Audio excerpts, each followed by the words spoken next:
اللجن اللجن اللجن اللجن يا مولا اللجن اللجن اللجن اللجن اللجن اللجن اللجن يا صاحب الزمان اللجن.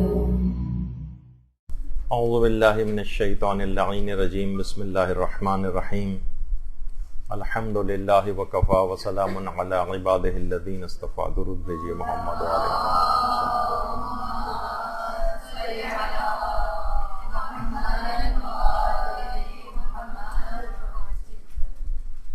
بہترین نماز کیسے پڑھیں، اس سلسلے کا درس نمبر 37، اور اس میں ہم گفتگو کرتے کرتے مستحب نمازوں کے جو فقہی احکام ہیں اس کے چھٹے حصے کے اندر آج داخل ہو رہے ہیں.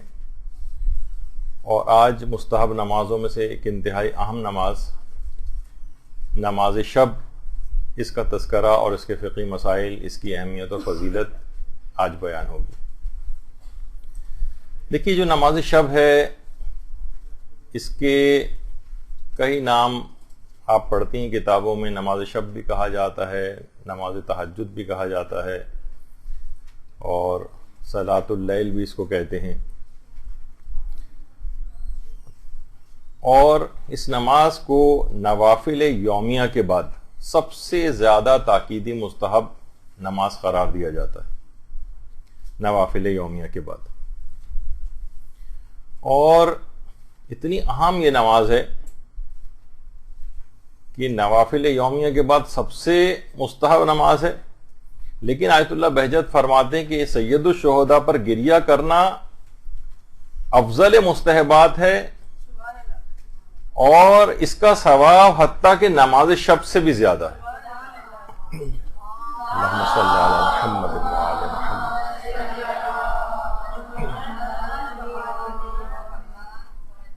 یعنی تمام مستحبات سے بالاتر ہے، فرماتے ہیں حتیٰ کہ نماز شب تک سے بھی.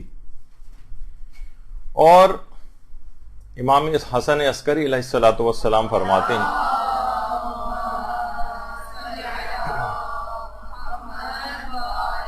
کہ پروردگار عالم تک رسائی ایک ایسا سفر ہے جو رات کی سواری پر سوار ہوئے بغیر طے نہیں ہو سکتا. یعنی محال ہے کسی کے لیے کہ وہ پروردگار عالم کا قرب حاصل کر سکے اور وہ نماز شب نہ پڑھتا ہو. اور یہ بھی چیز آئی ہے روایات میں کہ امیر المومنین امام علی علیہ الصلوۃ والسلام فرماتے ہیں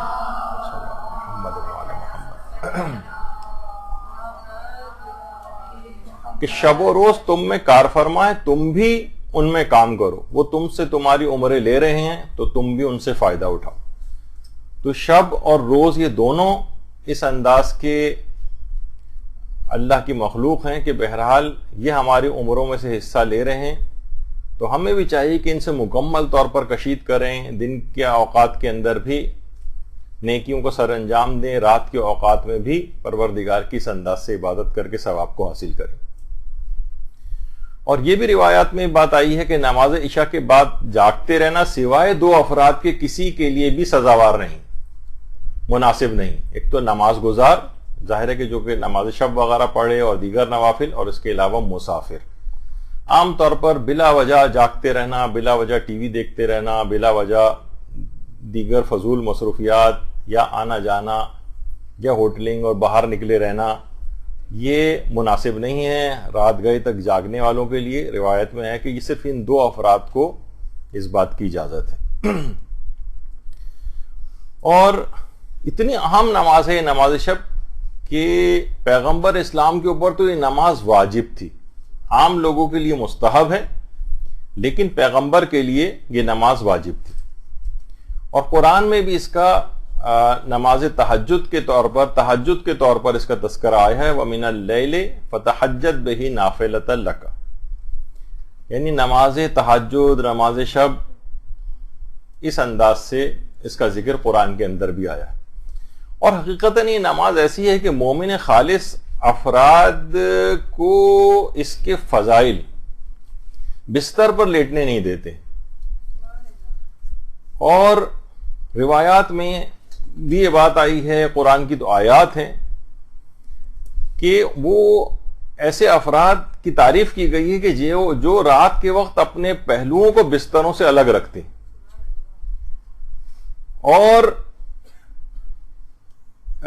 تفسیر نمونہ کے اندر بھی یہ بات آئی ہے کہ ہمارے امام جعفر صادق علیہ الصلوۃ والسلام فرماتے ہیں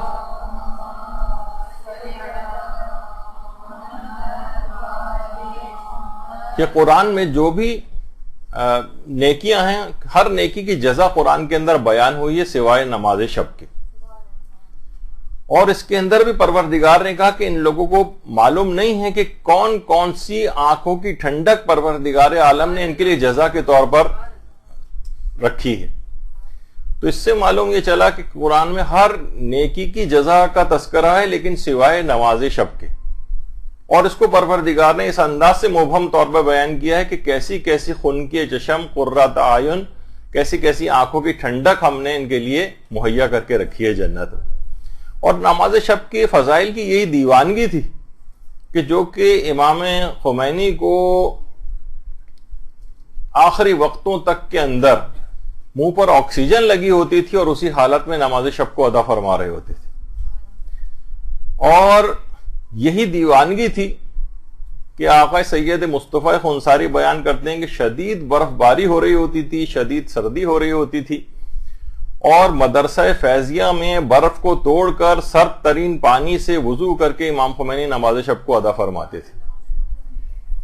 اور پھر کیسے اس کو کوئی شخص نہ انجام دے کہ روایت میں یہ بات آئی ہے کہ اگر کوئی شخص نماز شب نہیں پڑھتا ہے تو وہ شیعت سے بھی خارج ہے. بہت بعید ہے کہ کوئی شخص مومن ہو اور وہ نماز شب نہ پڑھے. روایت میں یہ بات آئی ہے کہ لیس من شیعتنا من لم یصلی صلاۃ اللیل, یعنی کوئی شخص شیعت میں داخل نہیں ہو سکتا جب تک کہ وہ نماز شب کا پابند نہ ہو. اور ارشاد القلوب کے اندر بھی باقاعدہ اس کی جو دوسری جلد ہے اس کے اندر بھی یہ بات بیان ہوئی ہے کہ ایک عالم ایک دفعہ نماز شب پڑھے بغیر سو گئے تھے. تو خواب میں ہاتف غیبی کی ایک آواز آئی ان کو کہ جس وقت خدا صاحبان ایمان کے اندر جنت تقسیم کر رہا ہے یہ بندے سو رہے ہیں, اور یہ لوگ بہشت پر اتنے زیادہ قناعت پسند ہو گئے ہیں کہ جنت ہی کو انہوں نے فراموش کر دیا ہے اور نماز شب نہیں پڑھ رہے ہیں. تو یہ بہت ہی حیران کن اور تعجب خیز ایک مرد مومن کے لیے بات ہے کہ وہ مومن اور شیعہ ہو اور وہ نماز شب کا پابند نہ ہو. پیغمبر اسلام ختمی مرتبت صلی اللہ علیہ وآلہ وسلم صلی اللہ علیہ محمد وآلہ محمد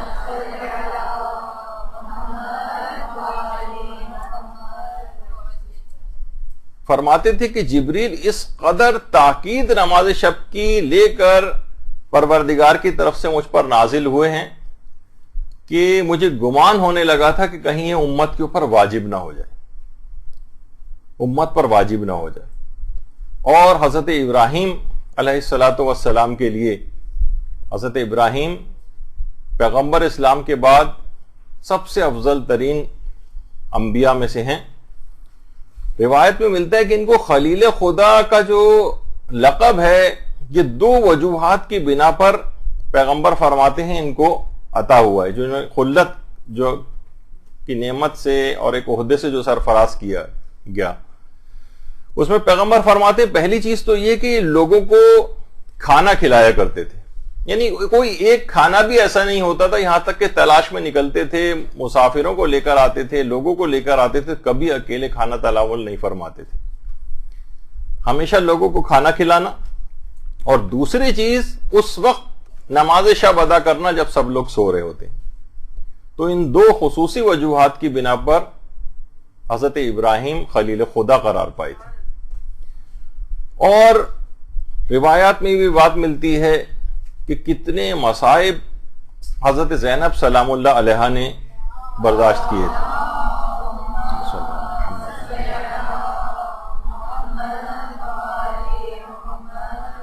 اور کتنی مسئولیت تھی, اور امام حسین علیہ السلام کی شہادت سے پہلے بھی کس قدر مصائب تھے, اور امام کی شہادت کے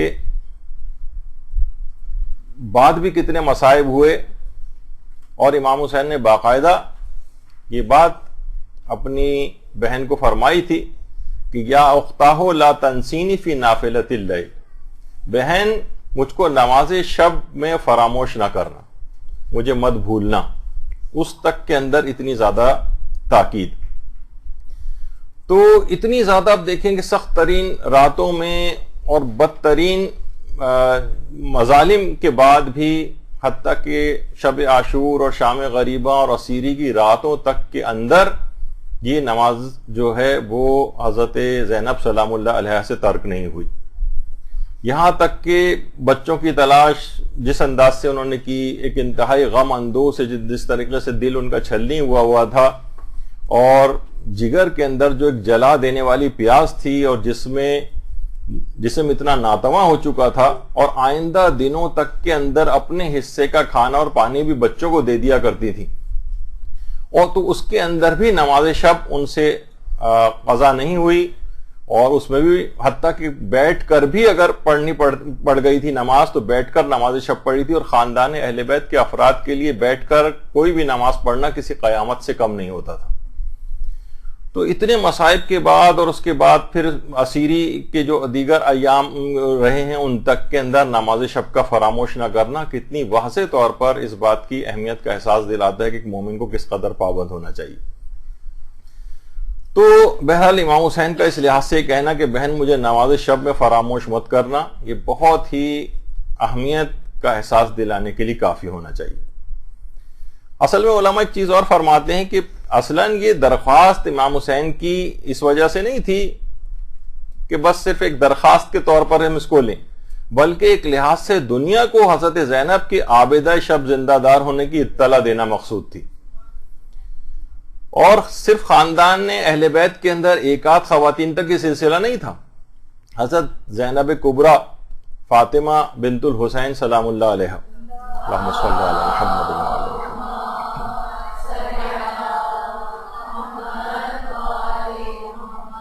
باقاعدہ ان کے اوپر کتابیں بھی ان کی سیرت کے اوپر لکھی گئی ہیں. اس تک کے اندر یہ بات یہ آئی ہے کہ روایت میں یہ بات آئی ہے کہ حضرت فاطمہ کبریٰ تمام شب نماز میں کھڑی رہتی تھیں اور تمام دن روزہ رکھا کرتی تھی.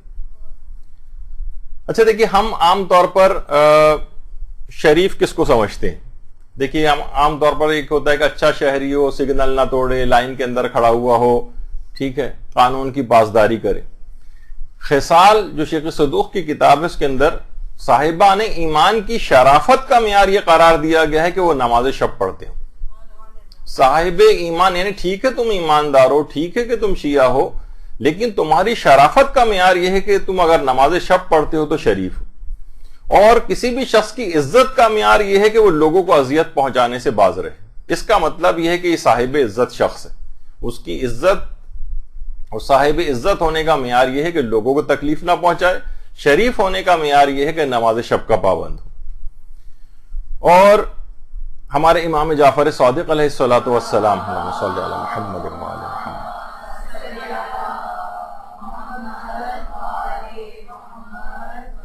وہ فرماتے تھے کہ ایمان کی بھی جان ہے، یعنی ایمان جن چیزوں سے زندہ رہتا ہے وہ تین چیزیں. ان میں ایک تو ہے برادر ایمانی سے ملاقات کرنا. انسان بار بار اپنے دینی دوستوں کے ساتھ اور بھائیوں کے ساتھ ملاقات کے لیے جاتا ہے، یہ خود ایک ایمان کا حصہ اور روح ہے. دوسرا، روزے دار کو افطار کرانا، یہ خود ایمان کی روح شمار ہوتا ہے. اور تیسری چیز امام فرماتے ہیں نماز شب کا پڑھنا، یعنی ایمان کی روح اور ایمان کی جان جو ہے وہ اس کو قرار دیا گیا ہے. اچھا دیکھیے، عام لوگوں کے لحاظ سے بھی حکم ہے، لیکن عام لوگوں کی نسبت دینی طالبات، دینی طالب علم اور علماء کے لیے نماز شب کی اہمیت اور بہت زیادہ ہے. اتنی زیادہ ہے کہ باقاعدہ علامہ طبرسی، ہمارے 8ویں امام، امام علی رضا علیہ الصلوۃ والسلام، صلی علی محمد و علی محمد،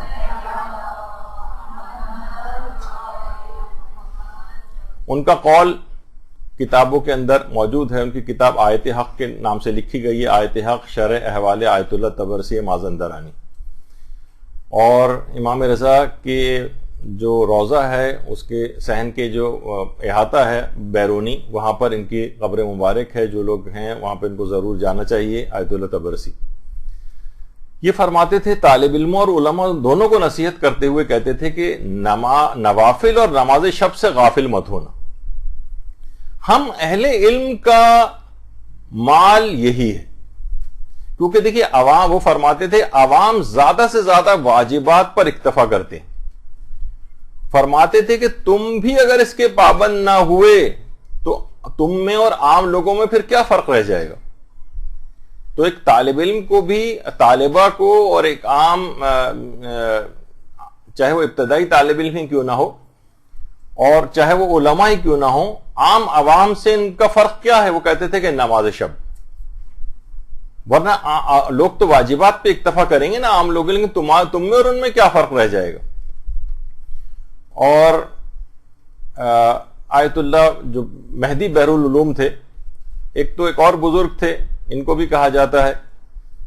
بہرحال آیت اللہ مہدی بحر العلوم کا ایک خاص ملازم تھے ملا زین العابدین سلماسی. باقاعدہ جو علماء کے حالات پر کتاب لکھی گئی ہے قصص العلماء، اردو میں بھی دستیاب ہے. اس میں وہ فرماتے تھے کہ ان کی جو ملازم تھے کہ بحر العلوم ہر رات نجف کی گلیوں میں باقاعدہ غریبوں میں روٹیاں تقسیم کرنے کے لیے نکلتے تھے، اور نکلتے تھے اس کے بعد نجف کی گلیوں میں بھی جاتے تھے. ایک دن اچانک سے ہوا کہ انہوں نے طالب علموں کو درس دینا بند کر دیا. سارے طالب علم پریشان ہو گئے. یہ دیکھیے کس کا ہے.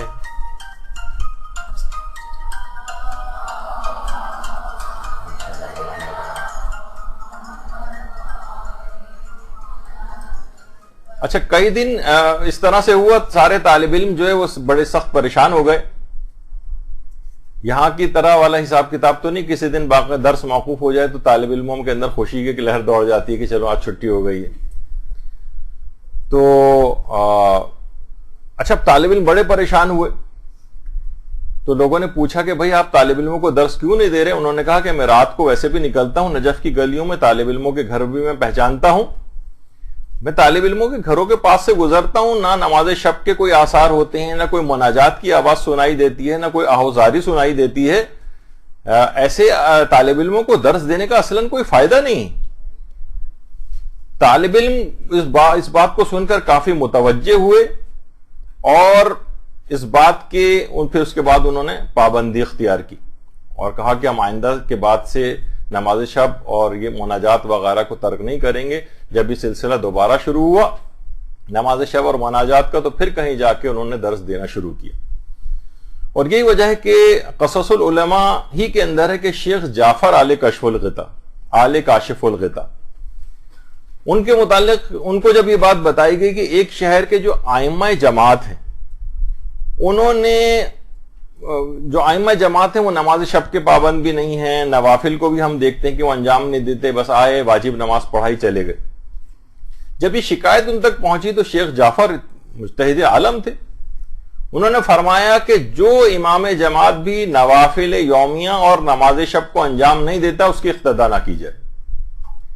جب ائمہ جماعت نے اس چیز سنی تو سب کے سب اس بات کے پابند ہو گئے. تو علماء بھی اور مجتہدین اس بات کو برداشت نہیں کرتے تھے کہ چاہے طالب علم ہو، چاہے وہ علماء ہوں، امام جماعت ہو اور وہ نماز شب کے پابند نہ ہو. اور شیخ حسن جو شیخ جعفر آل کاشف الغطا کے بڑے بیٹے تھے، ایک تو بہت مشہور ہیں شیخ محمد حسین. شیخ محمد حسین یہ چھوٹے بیٹے تھے لیکن یہ زیادہ مشہور ہوئے. تو شیخ جعفر کے جو بڑے بیٹے تھے شیخ حسن، یہ فرماتے ہیں کہ جب میرے والد نماز شب کے لیے بیدار ہوتے تھے تو تمام اہل و عیال کو ساتھ ہی بیدار کرتے تھے، حتیٰ کہ بچوں تک کو بیدار کرتے تھے. یعنی جو سمجھدار بچے ہوتے تھے ان تک کو بیدار کرتے تھے. یہاں تو یہ دیکھیں یہ صورتحال ہے کہ حتیٰ کہ نماز واجب تک کے لیے بیدار نہیں کیا جاتا ہے اور سوتے رہنے دیا جاتا ہے. ایسی شفقت پدری اور مادری شفقت ہوتی ہے کہ واجبات بھی اس کے اندر ترک ہونے لگتے ہیں، اور وہ چھوٹے بچوں تک کے متعلق اس بات کی پابندی کرواتے تھے کہ ان کا اتنا بڑا نقصان جو ہے وہ نہ ہونے پائے.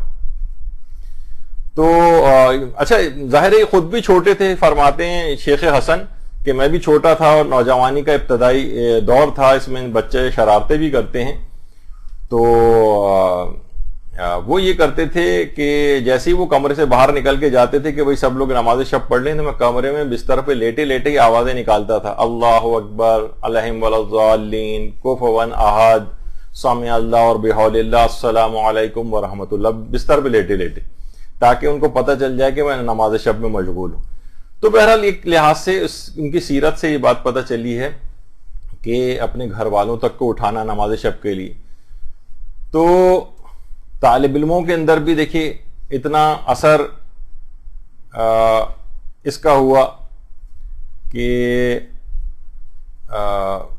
ایک دوسرے کو بھی طالب علم جو ہے اس زمانے میں اٹھایا کرتے تھے، لیکن اس طرح سے نہیں اٹھاتے تھے کہ جناب پوری دنیا کو پتہ چل جائے کہ ابھی جمعہ بالکل 8 دن ہوئے ہیں آپ کو نماز شب کے پابند ہوئے اور آپ نے اس طرح سے شور مچانا شروع کر دیا اور پورے گھر کو سر کے اوپر اٹھایا ہوا ہے کہ جیسے اب پوری دنیا کو نماز شب کا پابند ہو جانا چاہیے۔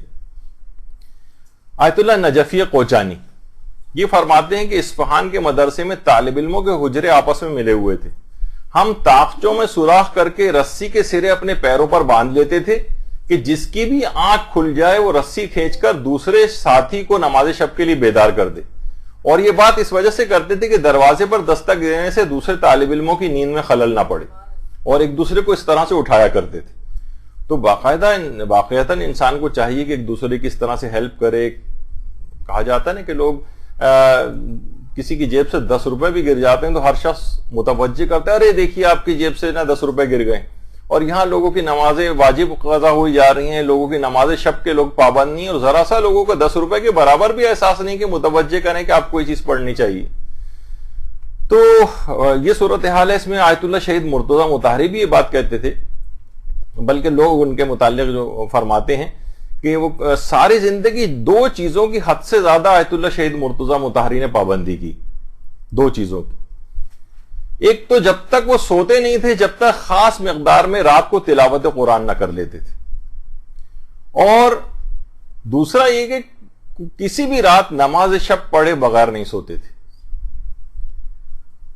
اچھا دیکھیے یہ ان افراد کے ماننے والوں کی سیرت ہے۔ مثلا سید الشہداء امام حسین علیہ الصلوۃ والسلام،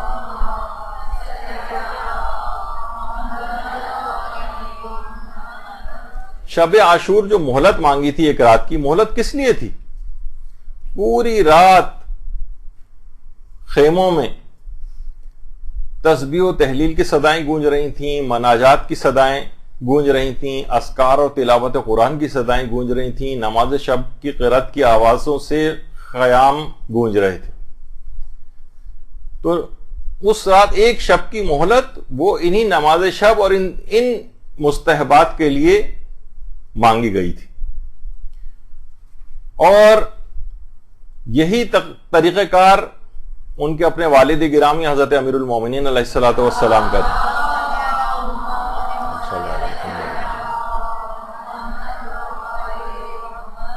فرماتے تھے کہ جب سے میں نے پیغمبر اسلام سے یہ بات سنی تھی کہ نماز شب نور ہے، تب سے میں نے ہرگز کبھی نماز شب کو ترک نہیں کیا۔ ابن قوا نام کا ایک منافق بیٹھا ہوا تھا امام کے پاس اور کہا کہ مولا کیا لیلۃ الحریر میں بھی آپ نے نماز شب کو ترک نہیں کیا تھا؟ فرمایا ہاں، لیلۃ الحریر میں بھی نماز شب کو ترک نہیں کیا تھا میں نے۔ لیلۃ الحریر اس کو کہا اس وجہ سے جاتا ہے کتوں کے رونے کی رات، یعنی دیکھیں 1.5 سال تک صفین کی جنگ چلی تھی، اور اس میں سب سے زیادہ شدید ترین لڑائی جس رات کو ہوئی تھی وہ لیلۃ الحریر تھی۔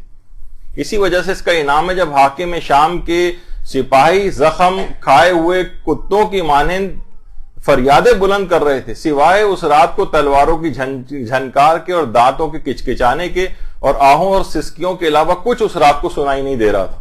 امیر المومنین فرماتے ہیں کہ اس رات لیلۃ الحریر میں بھی میں نے نماز شب کو ترک نہیں کیا تھا۔ تو یہ ایسی عظیم الشان نماز ہے کہ واقعتاً روایات میں آیا ہے، وسائل الشیعہ میں ہمارے چھٹے امام جعفر صادق علیہ الصلوۃ والسلام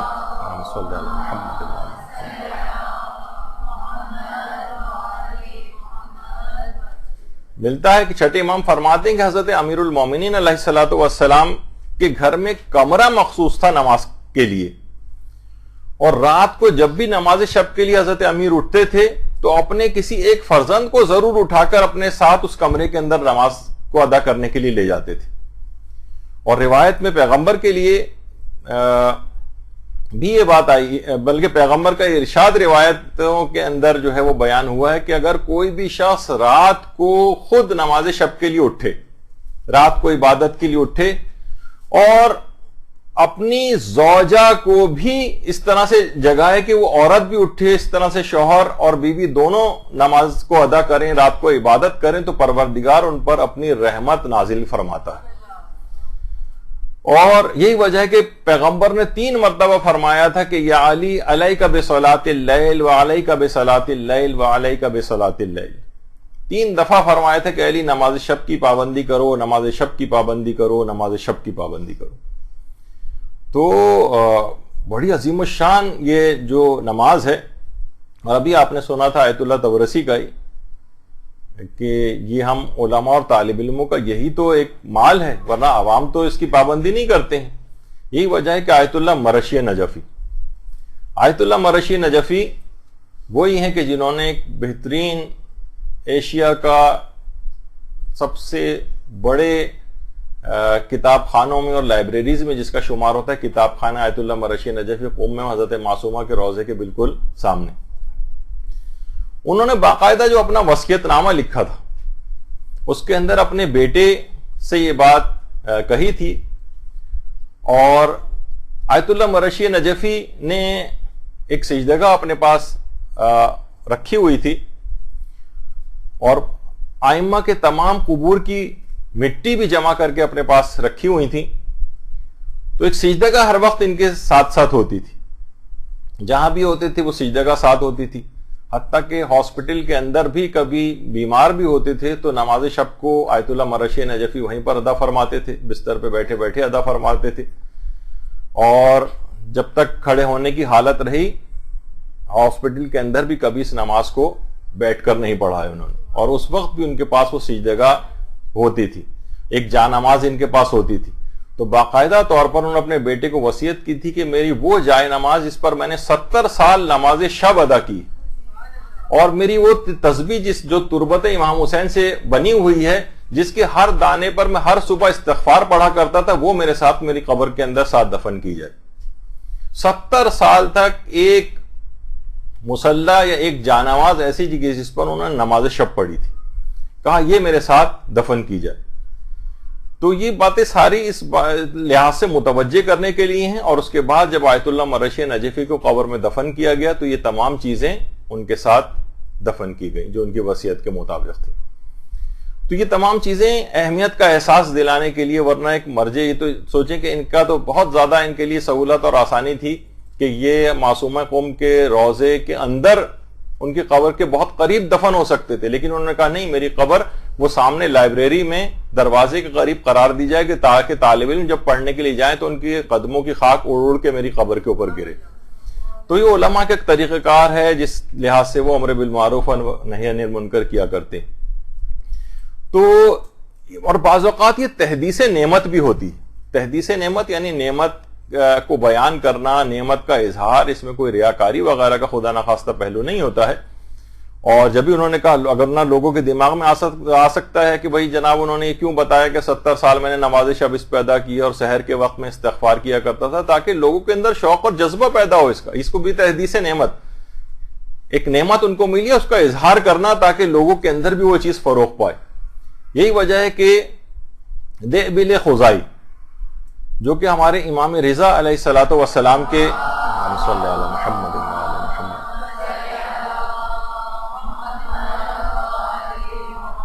شاعری کیا کرتے تھے، امام کی شان میں قصیدے کہتے تھے. اور شوش کا جو علاقہ ہے، ویسے تقریباً 4 یا 5 مقامات پر دیبل کی جو ہے وہ قبور کے متعلق ملتا ہے، لیکن جو سب سے زیادہ معتبر ہے وہ شوش میں. تو ان کو امام رضا علیہ الصلوۃ والسلام نے ایک لباس تحفے میں دیا تھا اور کہا تھا کہ دیبل اس کی خوب حفاظت کرنا. حفاظت سے مراد یہ نہیں کہ اس کو نہیں پہنا یا سنبھال کے کہیں رکھنا، بلکہ یہ کہ اس کی قدر کرو اس لباس کی. میں نے اپنے اس لباس میں 1000 شب نماز ادا کی ہے اور ہر شب میں 1000 رکعت نماز پڑھی, اور اسی لباس میں نے 1000 مرتبہ ختم قرآن کیا, امام نے فرمایا. تو امام نے بھی اس بات کا کہ 1000 شب میں نے اس لباس کے اندر نماز پڑھی ہے, یعنی نماز شب بھی اس کے اندر آ گئی ہے, اور 1000 رکعت ہر رات میں پڑھی, 1000 رکعت اور 1000 ختم قرآن اس لباس کے اندر. تو یہ ہم لوگوں کے لیے اس لحاظ سے نمونہ عمل چیز ہے کہ نماز شب کا کس قدر پابند ہونا چاہیے. اچھا, عورتیں بھی اس لحاظ سے کوئی پیچھے نہیں رہی عبادات کے اندر آج بھی, بلکہ ہمیں خواتین مردوں سے آگے نظر آتی ہیں. یہی وجہ ہے کہ نفیسہ خاتون, حسن بن زید بن امام حسن, نفیسہ خاتون جو تھیں, نفیسہ خاتون بنت حسن بن زید بن امام حسن, یعنی اس لحاظ سے امام حسن کی پوتی ہوتی ہیں. ان کے شوہر کا نام اسحاق تھا. اللہم صلی علی محمد و آل محمد. نفیسہ خاتون کا مصر میں روضہ ہے اور بہت ہی صاحب کرامت اور عبادت گزار خاتون تھیں, اور مصری آج بھی بے تحاشا ان کے روضے پر جاتے ہیں, دعائیں قبول ہوتی ہیں, بے تحاشا کرامات. ان کے ایک رشتہ دار بیان کرتے ہیں کہ میں 40 سال ان کی خدمت میں رہی ہوں, کسی ایک رات کو بھی میں نے ان کو سوتے نہیں دیکھا, فقط عبادت کرتے دیکھا ہے ساری رات, اور دن میں روزہ رکھے ہوئے دیکھا. اور روایت جو ان کے ملتے ہیں حالات, اس کے اندر ملتا ہے الگ الگ تقریباً تعداد بیان ہوئی ہے کہ انہوں نے اپنے گھر کے اندر ایک قبر کھدوائی ہوئی تھی. ایک روایت کے مطابق انہوں نے 1400 دفعہ اس قبر کے اندر بیٹھ کر قرآن ختم کیا, 1400 مرتبہ, اور زیادہ تر اس سے بھی زیادہ جو بیان ہوا ہے وہ 6000 مرتبہ ختم قرآن کیا. تو اس طرح سے اتنی عبادت گزار خاتون تھیں کہ علاقے کے جو غیر مسلم افراد بھی تھے وہ بھی ان کے وضو کا پانی لے کر جاتے تھے اور اس سے شفا کو حاصل کرتے تھے. جب ان سے پوچھا جاتا تھا کہ آپ اتنی عبادت کیوں کرتی ہیں, ساری رات عبادت کر رہی ہیں, اس طرح سے نماز شب پڑھ رہی ہیں, کہا کہ میں کیسے یہ عبادت نہ کروں کہ آخرت کے طویل اور مشکل ترین سفر مجھ کو درپیش ہے, جس پر سوائے نیک اور صالح افراد کے کوئی چل نہیں پائے گا. تو بہرحال یہودی افراد تک ان کے جو ہے ملتا ہے حکایتوں کے اندر کہ باقاعدہ مفلوج تک ان کے وضو کے پانی جب ان کے اوپر ڈالتے تھے تو مفلوج پیرالائز شخص بھی شفا یاب ہو جایا کرتے تھے. تو یہ ان کی نماز شب کی داستان ہے کہ ساری رات کبھی ایسا نہیں ہوا کہ ان کو سوتے دیکھا ہو پوری رات اس انداز سے عبادت. شہید مطہری اپنے والد کے متعلق یہ بات فرماتے ہیں. ان کے والد تھے آخوند ملا محمد علی. ان کے متعلق شہید مطہری فرماتے ہیں کہ بلوغ کے بعد سے لے کر مرتے دم تک میرے والد سے کبھی نماز شب قضا نہیں ہوئی. بلوغ کے بعد سے لے کر مرتے دم تک, یہ شہید مطہری کے والد. اور فرماتے تھے کہ ایک اور خصوصیت ان کی یہ تھی, جس کی بڑی الگ سے بھی خصوصیت ہے اس عمل کی, کہ مغرب اور عشاء کے درمیان ایک طویل سجدہ انجام دیتے تھے. مغرب اور عشاء کے درمیان آج بھی اگر کوئی مومن یہ کرنا چاہے کہ مغرب اور عشاء کے درمیان ایک طویل سجدہ انجام دے, اور یہ طویل سجدہ بہرحال نماز شب کے اندر بھی کیا جا سکتا ہے, طویل سجدہ انجام دیتے تھے. تو آیت اللہ جواد ملکی تبریزی جو خود امام خمینی کے عرفان کے استاد شمار ہوتے ہیں, وہ اپنے استاد آخوند ملا حسین قلی حمدانی, کربلا میں امام حسین علیہ السلام کے حرم میں مقدس کے اندر ان کی قبر مبارک ہے, ان سے ایک مرتبہ یہی بات پوچھی گئی. کہہ رہے ہم نے ان سے پوچھا, آیت اللہ جواد ملکی تبریزی کہتے ہیں کہ ہم نے آقا حسین قلی حمدانی سے پوچھا کہ ہم اصلاح قلب کے لیے اور قلب کی نورانیت کے لیے اور تحصیل معارف کے لیے ہم کون سا مؤثر ترین عمل آپ کے خیال میں ہے. تو حسین قلی حمدانی نے فرمایا کہ ایک عمل سے زیادہ کوئی بھی عمل اتنا مؤثر نہیں ہے جتنا کہ یہ عمل ہے.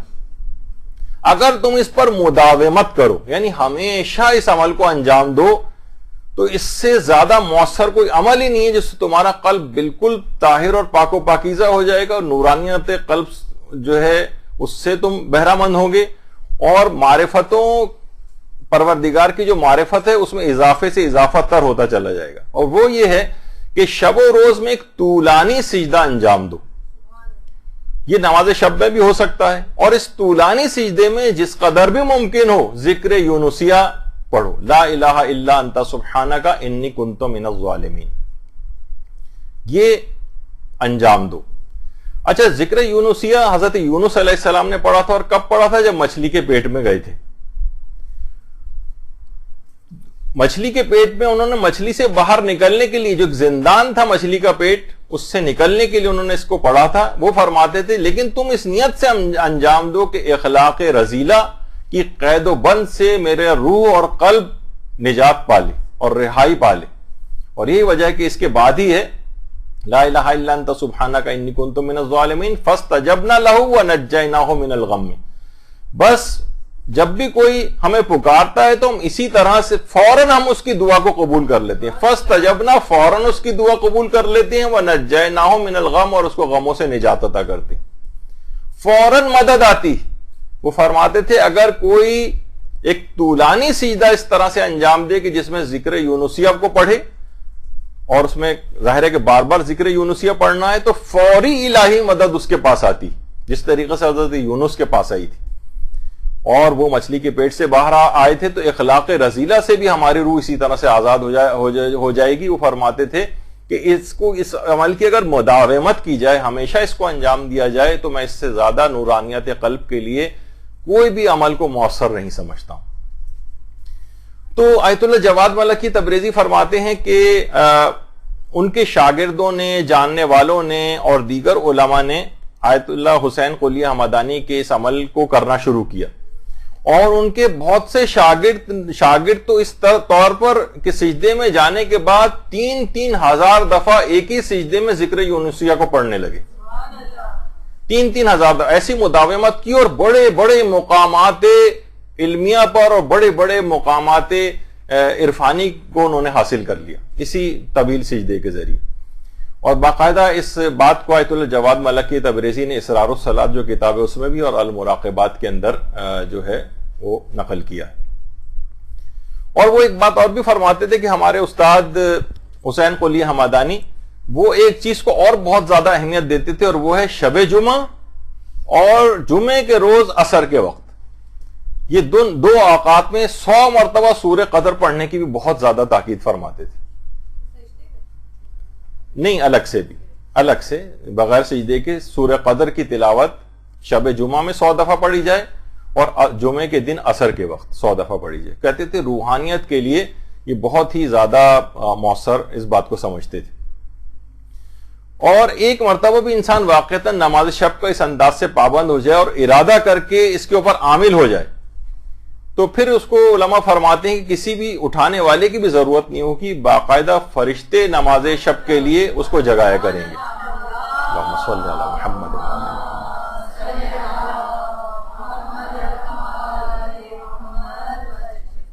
اور باقاعدہ اس کے لیے جیسے کہ آیت اللہ بہجت سے بھی کسی نے کہا تھا، اس کو آیت اللہ بہجت کی کرامات کے اندر بھی یہ چیز کہی جاتی ہے. ایک شخص ان کے پاس آیا اور طالب علم آ کر کہنے لگا کہ میں نماز شب کو نہیں اٹھ پاتا ہوں. کہا کہ اچھا یہ بتاؤ کہ رات کے کون سے پہر تم اٹھنا چاہتے ہو، کون سے پہر؟ تو اس نے ایک وقت بتایا کہ میں اس ٹائم پہ اٹھنا چاہتا ہوں، 2 بجے 3 بجے، جو بھی اس نے بتایا. کہا کہ اچھا انشاءاللہ اٹھ جایا کرو گے. وہ طالب علم یہ فرماتے ہیں کہ خود بخود میری آنکھ نماز شب کے وقت فضیلت پر کھل جاتی تھی، خواہ میں 1 گھنٹہ پہلے ہی کیوں نہ سوؤں، جو اس سے پہلے کہ میں پوری رات بھی سوتا رہتا تھا تو نماز شب کے لیے آنکھ نہیں کھلتی تھی. آیت اللہ بہجت نے کہا نہیں انشاءاللہ کھل جایا کرے گی. کہنے اس کے بعد آج تک کبھی ایسا نہیں ہوا کہ میری آنکھ خود بخود نماز شب کے وقت نہ کھل جائے، چاہے میں تھوڑی دیر پہلے ہی کیوں نہ سویا ہوں. یہ آیت اللہ بہجت کی خصوصی کرامات میں سے بھی یہ چیز نقل کی جاتی. آیت اللہ محمد حسین طباطبائی یہ بات فرماتے تھے کہ میں ایک ایسے شخص کو جانتا ہوں. علماء فرماتے ہیں کہ جب بھی اس قسم کی کوئی جملے کبھی کوئی عالم عارف کہے تو ظاہر ہے وہ اپنے متعلق بھی اگر بات بیان کرنی ہوتی ہے تو مبہم کر دیتے ہیں تاکہ ایک اس کے اندر ریاکاری کا کوئی پہلو نہ آ جائے. فرماتے تھے میں ایک ایسے شخص کو جانتا ہوں جس کو نماز شب کے لیے فرشتہ آ کر جگاتا ہے, فرشتہ آ کر. اور علماء کی سیرت میں بھی ہم دیکھتے ہیں کہ مصطفیٰ خمینی جو امام خمینی کے بیٹے تھے, وہ فرماتے ہیں ایک دفعہ ہمارے گھر میں کچھ مہمان بھی آئے ہوئے تھے اور نچلی منزل کے اوپر مہمان تھے. رات کو کسی وقت گھر میں رونے کی آواز گونجنے لگی. آواز سن کر مہمان بھی بیدار ہو گئے اور انہوں نے آ کر مصطفیٰ خمینی کو آ کر جگایا کہ دیکھیے شاید آپ کے ہمسائیگی میں کوئی فوت وغیرہ ہو گیا ہے, کوئی شخص انتقال ہو گیا, کسی کا رونے کی آوازیں آ رہی. مصطفیٰ خمینی نے آواز سن کر کہا ارے یہ تو میرے والد کی آواز ہے, جب بھی نماز شب پڑھتے ہیں اسی طرح سے ان کی حالت ہو جاتی کہ زاروں قطار رونا شروع کر دیتے. اور امام خمینی کے متعلق خود ان کی زوجہ محترمہ خانم خدیجہ ثقفی, بانو ایران کے نام سے جو مشہور ہیں, وہ فرماتی ہیں کہ جب سے ان کی شادی ہوئی بالکل ابتدائے جوانی سے لے کر اور آخر عمر تک, خانم خدیجہ ثقفی کا انتقال امام خمینی کے بہت بعد میں ہوا, فرماتی تھی کہ آخری عمر تک میں نے کبھی بھی ان کو نماز شب ان کی قضا ہوتے نہیں دیکھی. اوائل جوانی سے لے کر اور انتقال تک ایک رات بھی ایسی نہیں گزری جب انہوں نے نماز شب کو فراموش کیا امام خمینی. اور اس بات کے لیے گواہی آیت اللہ فاضل لنکرانی کی بھی موجود ہے. وہ خود فرماتے ہیں آیت اللہ فاضل لنکرانی کی امام خمینی نے مسلسل 70 سال تک بغیر کسی تعطل کے, بالکل بچپنے کے ابتدائی دور سے لے کر اور اختتام تک, بچپن اور پھر جوانی کا دور امام خمینی کا, اور 70 سال تک اس لحاظ سے مسلسل نماز شب ادا کی. اور ہمیشہ ان کی خصوصیت یہ تھی کہ ہمیشہ فجر سے 2 گھنٹے پہلے بیدار ہو جاتے تھے اور نماز اور تلاوت وغیرہ کے اندر مشغول ہو جاتے تھے. اور بہت سی کرامتیں اس لحاظ سے نقل بھی ہوئی ہیں کہ شہید محراب آیت اللہ قدوسی, دیکھیے تقریباً 6 علماء ہمارے ایسے ہیں جو شہید محراب کے نام سے مشہور ہیں, جو دوران نماز جماعت پڑھاتے ہوئے شہید ہوئے ہیں. 5 تو ایران کے اندر ہی ہیں جس میں آیت اللہ دست غیب بھی ہیں, آیت اللہ قاضی طباطبائی بھی ہیں, آیت اللہ قدوسی بھی ہیں, اور بھی بہت سے جو ہے علماء ہیں. اور عراق میں جو ایک شہید ہوئے تھے آیت اللہ باقر الحکیم, وہ تو خیر ایرانی نہیں تھے, تو 5 ایران کے تھے اور ایک عراق کے 6 افراد کو کہا جاتا ہے شہید محراب. ان میں ایک آیت اللہ قدوسی بھی ہیں جن کی تصویر سامنے. وہ فرماتے ہیں انقلاب سے پہلے کا ایک سفر ہم کو درپیش تھا, میں آیت اللہ امام خمینی کے ساتھ تھا, اور میں نے جتنے بھی سفر ان کے ساتھ کیے, میں نے ان کے سفروں میں کوئی نہ کوئی کرامت دیکھی. کہہ رہے مشہد سے واپسی کا سفر تھا, ریگستانی علاقے سے ہماری گاڑی گزر رہی تھی. اچھا اس زمانے میں جو بھی حالات تھے, کافی عرصہ پہلے کی بات ہے, تو رستے میں روسی سپاہیوں نے ان کو روکا, روسی سپاہیوں نے, اور تلاشی وغیرہ کے لیے. تو امام خمینی کو کچھ نہیں کہا کہ تلاشی لو, اور خود نیچے اتر کر, یعنی کہتے تھے کہ ناممکن تھا کہ کوئی رات اس طرح سے سفر کی گزر جائے اور امام خمینی نماز شب نہ پڑھیں. امام خمینی, اچھا ریگستانی علاقہ تھا, کہہ رہے نہ ہمارے پاس پانی تھا, پانی کا ایک قطرہ ہمارے پاس نہیں تھا, لیکن کہہ رہے ہیں میں یہ دیکھ کر حیران رہ گیا کہ امام خمینی نے اپنی آستینیں الٹی ہوئی ہیں, اوپر کی ہوئی ہیں, اور نہ جانے کہاں سے پانی ان کے ہاتھوں کے اوپر جاری ہو رہا ہے اور خود بخود وضو ہو رہا ہے. اللہم صلی علی محمد وعلی محمد. کتاب فراز ہائے از آباد میں آیت اللہ شہید قدوسی شہید محراب کی یہ کلمات اور جملے اس کے اندر جو ہے نقل ہوئے.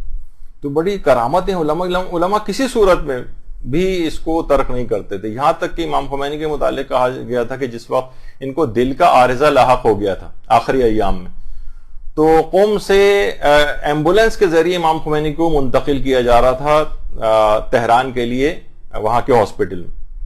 کئی گھنٹے کا سفر تھا ظاہر قوم سے تہران کا, راستے میں برف باری بھی بہت ہو رہی تھی, شدید سردی تھی, لیکن لوگوں نے دیکھا کہ ہاسپٹل پہنچتے ہی امام خمینی نے سب سے پہلے نماز شب ادا کی. شدید ترین سردی, برف باری, دل کا عارضہ, ہاسپٹل میں ایمبولینس کے ذریعے منتقل کیا گیا ہے, اور ابھی فوراً جاتے ہی نماز شب کو ادا کیا. اور پیرس سے جب تہران انقلاب کے بعد آ رہے تھے تو جہاز میں سارے افراد سو رہے تھے سوائے امام خمینی کے، جو گریہ وزاری کے اندر اور نماز شب کے اندر جہاز کی اوپری منزل کے اندر مصروف نماز شب تھے۔ اچھا، ایئر فرانس کا جہاز تھا، غیر ملکی اور نان مسلم عملہ تھا، وہ سب پریشان تھے کہ یہ رو کیوں رہے ہیں۔ وہ خود پریشان تھے کہ آقا کو کوئی تکلیف ہو گئی ہے، کسی بات سے ناراحت ہیں۔ تو لوگوں نے بتایا کہ نہیں، جب بھی اللہ کے حضور نماز شب کے لیے اس طرح سے کھڑے ہوتے ہیں تو یہی ان کی حالت ہو جاتی۔ پاسداران انقلاب بھی ایک بات کہتے تھے کہ جب بھی کوئی امام خمینی کو ہم میں سے کوئی نماز شب کے لیے کبھی بیدار کر دیتا تھا تو امام خمینی کی نگاہ کرم و نوازش کا مرکز بن جاتا تھا۔ ہمیشہ اس کے احسان مند ہو جاتے تھے کہ اس نے مجھ کو نماز شب کے لیے بیدار کیا۔ تو یعنی ایک بار کوئی شخص واقعتاً نماز شب کا پابند ہو جائے تو کرامت اور فضائل اس سے ہونے لگتے ہیں۔ البتہ نیت یہ نہیں ہو کہ وہ لوگوں کو کرتب دکھائے اور جناب کوئی فضیلتیں حاصل اس لحاظ سے کر کے، نہیں، نیت پروردگار عالم کی رکھے تو خود بخود اس کے پاس بہت سی کرامتیں آنے لگتی ہیں۔ آیت اللہ موسیٰ شبیری زنجانی، وہ ایک عالم سید محمد جزائری کے متعلق یہ بات فرماتے تھے۔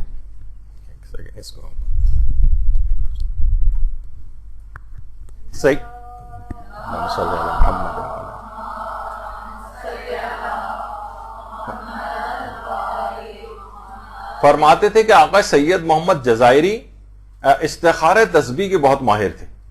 استخارہ تسبیح، یہاں تک کہ وہ استخارہ کرانے والوں کی نیتوں تک سے واقف ہو جاتے تھے۔ تو ایک عالم تھے آقا رضا زنجانی، ان کے مالک مکان نے ان کو نوٹس دے دیا کہ بھئی آپ گھر خالی کر دیں، میں نے تو اپنا گھر فروخت کر دیا، اب آپ جائیں جہاں بھی آپ کو جانا ہے۔ وہ بہت حیران اور پریشان سرگردہ ہو گئے کہ بھئی میں کیا کروں، کہاں میں سامان لے کے گھر والوں کو اور بچوں کو لے کے کہاں جاؤں گا۔ تو انہوں نے فیصلہ کیا کہ مجھے سید محمد جزائری سے استخارہ کروانا چاہیے۔ سید محمد جزائری جو زمانے میں استخارے کے بڑے اسپیشلسٹ سمجھے جاتے تھے، انہوں نے استخارہ کیا اور کہا کہ تمہیں کہیں جانے کی ضرورت نہیں ہے، خریدار کو زمین کے اوپر پاؤں رکھنا بھی نصیب نہیں ہوگا اس مکان کی۔ یعنی جس نے مکان خریدا تھا نا، مالک مکان نے نوٹس دیا تھا کہ مکان تو میں بیچ چکا ہوں، خریدار اب یہاں پہ آنے والے، اب اپنے انتظام کر لیں۔ انہوں نے کہا کہ استخارہ دیکھا اور کہا کہ اس خریدار کو تو اس مکان کی زمین پہ پاؤں رکھنا بھی نصیب نہیں ہوگا، اور کہہ رہے ہیں چند روز بعد ہی اس کو دل کا دورہ پڑا اور انتقال کر کے ڈیل کینسل ہو گئی۔ اچھا، اتنی زیادہ ان کی شہرت تھی کہ قوم کا جو زمانے میں حاکم گورنر جو بھی تھا، سید محمد جزائری کا دوست بھی تھا، یعنی جن کے پاس یہ والی طاقت تھی۔ تو وہ بھی ان کے پاس آیا اور اس نے کہا کہ میں ایک استخارہ کرانا چاہتا ہوں۔ انہوں نے استخارہ کیا تو اس نے کہا کہ اچھا، بلکہ ان کی نیت بھی بتا دی کہ تم اس نیت سے استخارہ کروا رہے ہو۔ اس نے امتحان لینے کے لیے کہا کہ اچھا ایک دوسرا استخارہ اور دیکھ لیں، میں دوسری ایک اور نیت کر رہا ہوں، اور نیت اس نے پہلے والی نیت ہی رکھی جو جس سے پہلا استخارہ دکھوایا تھا۔ تو انہوں نے کہا سید محمد جزائری نے کہ یہ تم نے دوبارہ مجھ سے اسی نیت سے استخارہ کیوں دکھوایا ہے؟ یعنی اس نیت سے بھی واقف ہو گئے تھے۔ تو آیت اللہ شبیری زنجانی فرماتے ہیں ایک دفعہ میں نے ان کے بیٹے سے بات پوچھی کہ تمہارے والد کو یہ کرامت کیسے ملی، یعنی استخارے میں نیتوں کا لوگوں کو پتہ چلا لینا۔ تو ان کے بیٹے نے کہا اور تو کوئی بات میں جانتا نہیں ہوں اتنی، لیکن میرا خیال یہ ہے کہ وہ نماز شب کی پابندی کی وجہ سے ان کو یہ کرامت ملی۔ ان کے بیٹے نے کہا کہ ہم نے سنا ہے کہ 14 سال کی عمر سے ہمارے والد نماز شب کی اس قدر پابند تھے کہ انتقال تک کبھی نماز شب کو قضا نہیں کیا۔ تو آپ نے دیکھا کہ اس سے کتنی کرامتوں کا انسان کے پاس ظہور ہونے لگتا ہے، کتنی طاقتیں اس کے پاس اس لحاظ سے آ جاتی ہیں روحانی اعتبار سے کہ، لیکن یہ کہ بہرحال کیونکہ عبادت پروردگار کے انجام دینی ہے، یہ تو اس کے ساتھ لگی ہوئی ایک پیکج کے اندر کچھ چیزیں ہیں، لیکن نیت پروردگار عالم کی عبادت کی خالص انسان کو رکھنی چاہیے۔ اور یہی وجہ ہے کہ رسالہ جو لقاء اللہ جو آیت اللہ جواد ملکی تبریزی کا ہے کتاب، اس میں انہوں نے آیت اللہ جواد انصاری حمدانی، یہ بہت ہی بڑے عالم عارف گزرے ہیں آیت اللہ جواد انصاری حمدانی، ان کی وضو، ان کی جو نماز، اس کے بڑے تذکرے ملتے ہیں، اور نماز شب کے بھی بے تحاشا پابند تھے نماز شب کے۔ خود فرماتے ہیں آیت اللہ جواد انصاری حمدانی کہ ایک رات کو جب میں بیدار ہوا نماز شب کے لیے تو میں نے دیکھا کہ ایک گھر ہے، ایک گھر، اور اس گھر سے ایک روشنی سی نکل رہی ہے، اور 500 گھروں کو وہ روشنی اطراف کے اندر منور کر رہی، اور کہہ رہے ہیں مجھے الہام ہوا اس وقت کہ اس گھر میں حضرت حجت امام زمانہ علیہ السلام، اللہم صلی علی محمد و علی محمد،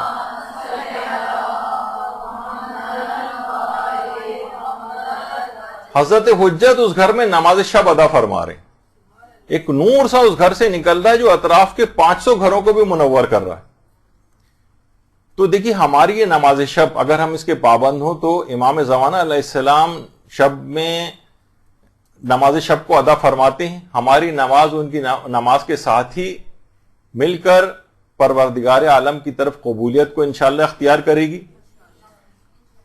اور کیونکہ یہ امام زمانہ خود اپنے جد امیر المومنین علیہ الصلوۃ والسلام کے ہی کے فرزند ہیں، صلی اللہ علیہ محمد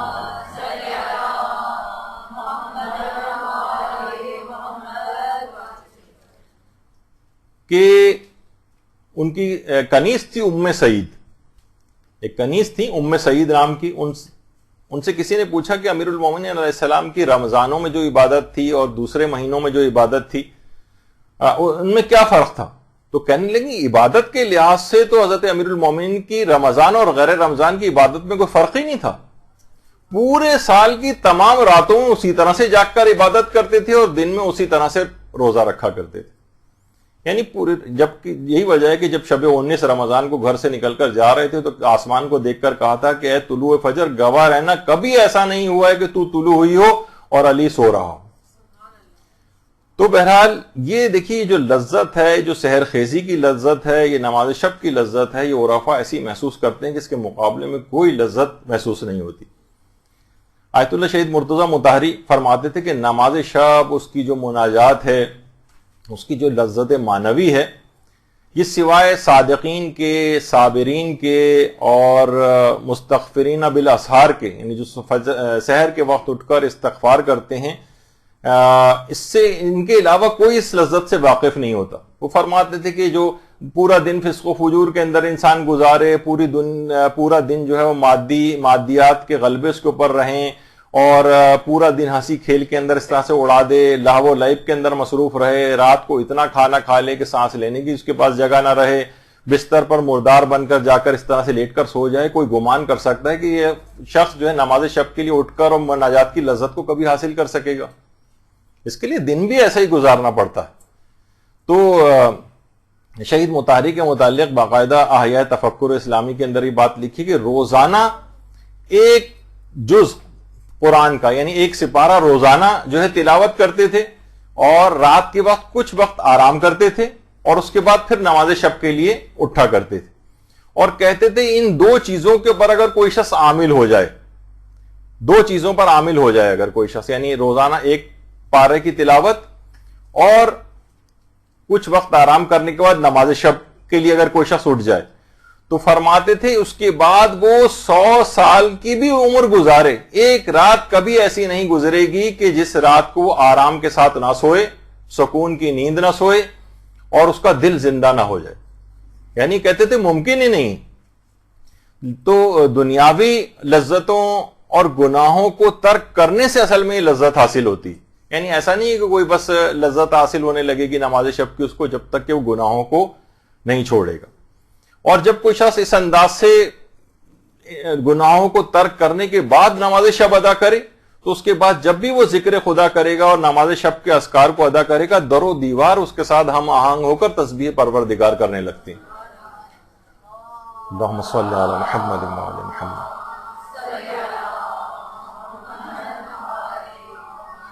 باقاعدہ کتاب برق اللہ پارسائی کے اندر، یعنی پارسائی اور زہد و تقوی کا اوج اور پیک جسے کہا جائے، وہ آیت اللہ کوہستانی کو کہا جاتا ہے، اسی نام سے ان کی کتاب بھی لکھی گئی ہے ان کی سیرت پہ۔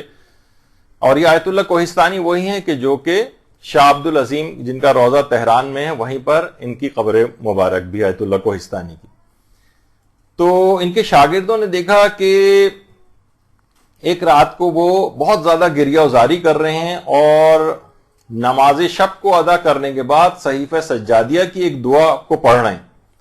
ہم لوگ بہت دیکھ کر حیران اور کچھ دہشت زدہ سے بھی ہو گئے کہ ان اذکار کی صدائیں در و دیوار سے بھی اٹھتی ہوئی محسوس ہو رہی ہیں، یعنی در و دیوار سے صدائیں بلند ہو رہی ہیں. اور یہی بات آخوند کاشی کے متعلق بھی کہی جاتی. آخوند کاشی باقاعدہ ان کے موضوع پر بھی ایک کتاب لکھی گئی ہے، ان کی سیرت پر شرح احوال آخوند ملا محمد کاشانی، آخوند کاشی کے نام سے لیکن مشہور ہیں. اچھا، یہ استاد تھے آیت اللہ نجفی کوچانی کے. یہ جو درمیان میں بیٹھے ہوئے آیت اللہ نجفی کوچانی، اور ان کی تصویر اگر آپ پہچانے تو وہی ہیں جو کہ پاؤں میں رسی باندھ کے ایک دوسرے کو نماز شب کے لیے جگائے کرتے تھے، اس سے پہلے جو آپ نے دیکھا. تو یہ استاد تھے آیت اللہ نجفی کوچانی کے بھی آخوند کاشی. یہ جب نماز پڑھتے تھے اور مناجات و گریہ کرتے تھے تو مدرسے کے طلاب بھی کہتے تھے کہ مدرسے کی دیواروں سے ہم نے سبوح قدوس رب الملائکۃ والروح کی آوازیں نکلتے دیکھی. تو آج کل کے تو دیکھیے طالب علم جو ہے وہ بہرحال عبادت سے بھی بھاگتے ہیں، اور باقاعدہ کچھ تو اس قسم کے مغالطوں کے اندر حوزہ علمیہ کے کچھ طالب علموں کو بھی دیکھا گیا ہے، سب نہیں، کچھ طالب علم، یہ تو میں نے ایسی آپ کو تاکہ آپ کو اندازہ ہو جائے، وہ یعنی کچھ طالب علموں کا اپنا یہ نظریہ ہے کہ صرف ہمیں درس پڑھنا چاہیے. نماز شب معنی تحصیل علم دین ہے، یعنی اگر اس میں ہم ٹائم لگائیں گے اس سے بہتر نہیں کہ اطلاف وقت ہے تو کہ عبادت ٹھیک ہے، جب علم کوئی حاصل ہو جائے گا تو پڑھتے رہیں گے بعد میں نماز شب. علماء فرماتے ہیں سخت اشتباہ، توفیقات علمی کا حصول خود جو ہے جس سے طالب علم کو فائدہ ہوتا ہے وہ خود نماز شب پڑھنے سے ہوتا ہے. آیت اللہ جواد ملکی تبریزی رہبر معظم اکثر ان کی جب بھی وہاں آتے ہیں قوم ان کی قبر پر ضرور جاتے ہیں، وہ فرماتے تھے کہ میں ایسے افراد کو جانتا ہوں باقاعدہ کہ جو نماز شب پڑھ کر بڑے بڑے مقامات علمیہ اور عرفانیہ کے اوپر پہنچے، اور جن افراد نے بھی نماز شب کو چھوڑ کر علم حاصل کرنے کی کوشش کی، مطالعے کے اندر غرق رہے، انہوں نے پوری کوشش کی، تب بھی وہ باوجود اس کے کہ پورے وقت انہوں نے علم دین کو لگایا نماز شب کو چھوڑ کر، لیکن وہ کبھی کسی بڑے علمی مقام تک نہیں پہنچ سکے. ایک بے برکتی ہے، وہ علم نورانیت سے آ رہی ہے کہ جس کے ساتھ طالب علم نماز شب نہ پڑھے. بلکہ ابھی آپ نے سنا تھا کہ وہ شخص ہمارا شیعہ نہیں، جو شیعت سے خارج ہے، وہ شخص کہ جو کہ نماز شب نہ پڑھتا ہو. اب بتائیے شیعت سے خارج ہونے کے بعد کون سا علمی مقام آپ کو حاصل کرنا ہے؟ بہت سے لوگ تو شرارتاً بھی اس بات کی باتیں کرنے لگے کہ نہج البلاغہ کے اندر مولا کا فرمان ہے کہ یقین کی حالت میں سو جانا شک کی حالت میں نماز سے بہتر ہے، تو ہم یقین کی حالت میں سو جاتے ہیں. اچھا، یہ نہیں پتا کہ حکمت نمبر 97 جا کر آپ نہج البلاغہ میں دیکھیے گا کہ اس سے پہلے کا جملہ کیا ہے. امام نے خارجی کے متعلق یہ بات کہی تھی، ایک خارجی سے امام نے یہ بات سنی تھی کہ وہ نماز شب جو ہے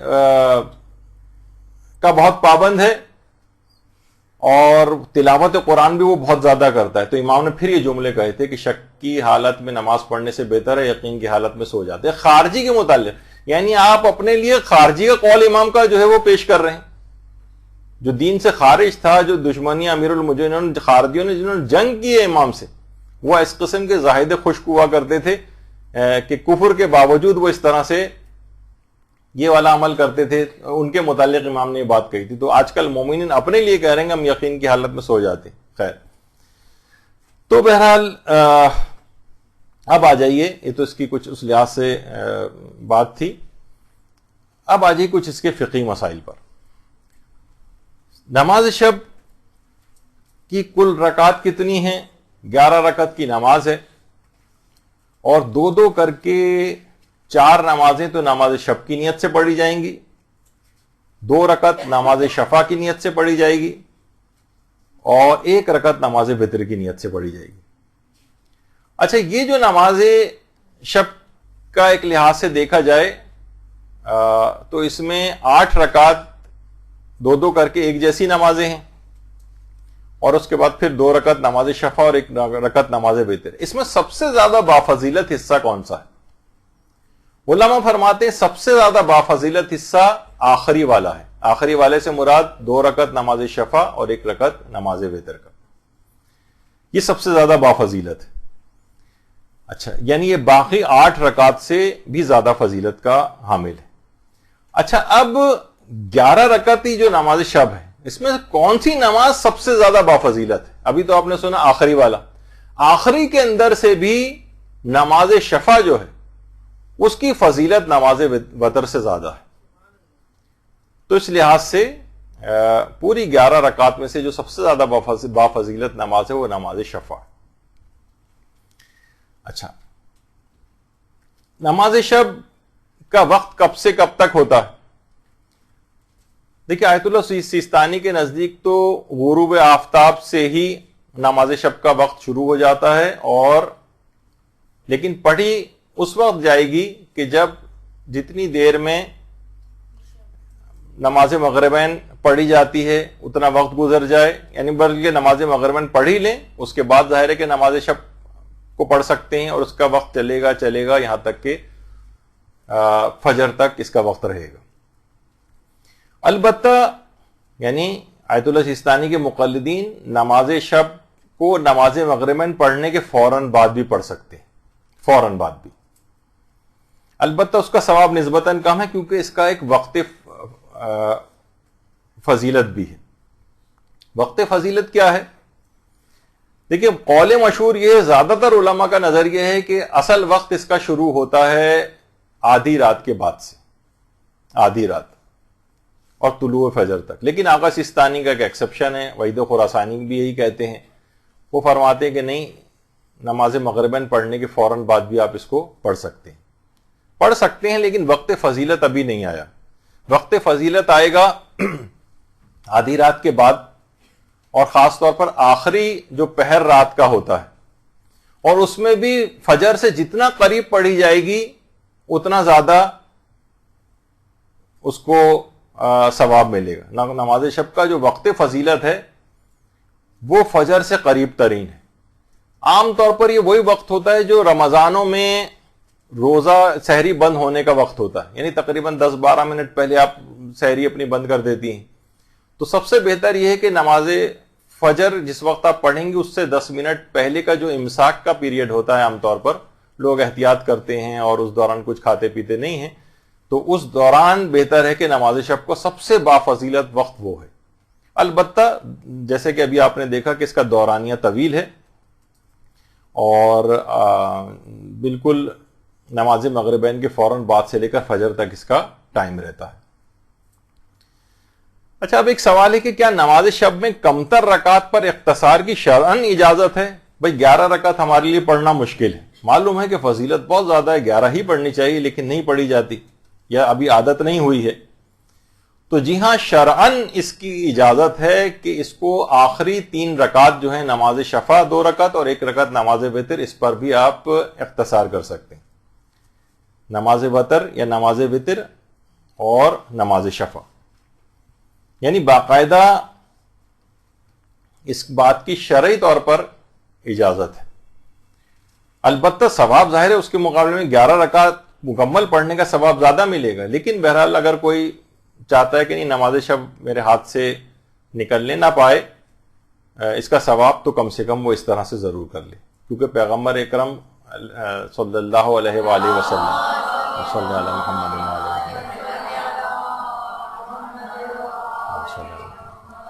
وہ فرماتے ہیں کہ علیکم بصلاۃ اللیل ولو رکعۃ واحدہ، نماز شب کی پابندی کرو چاہے 1 رکعت ہی کیوں نہ پڑھو.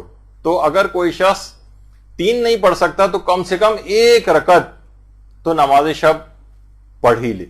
یعنی ایسا نہ ہو کہ بالکل نماز شب کو لوگوں نے چھوڑ رکھا ہو، جبکہ اتنی سہولتیں اور آسانیاں.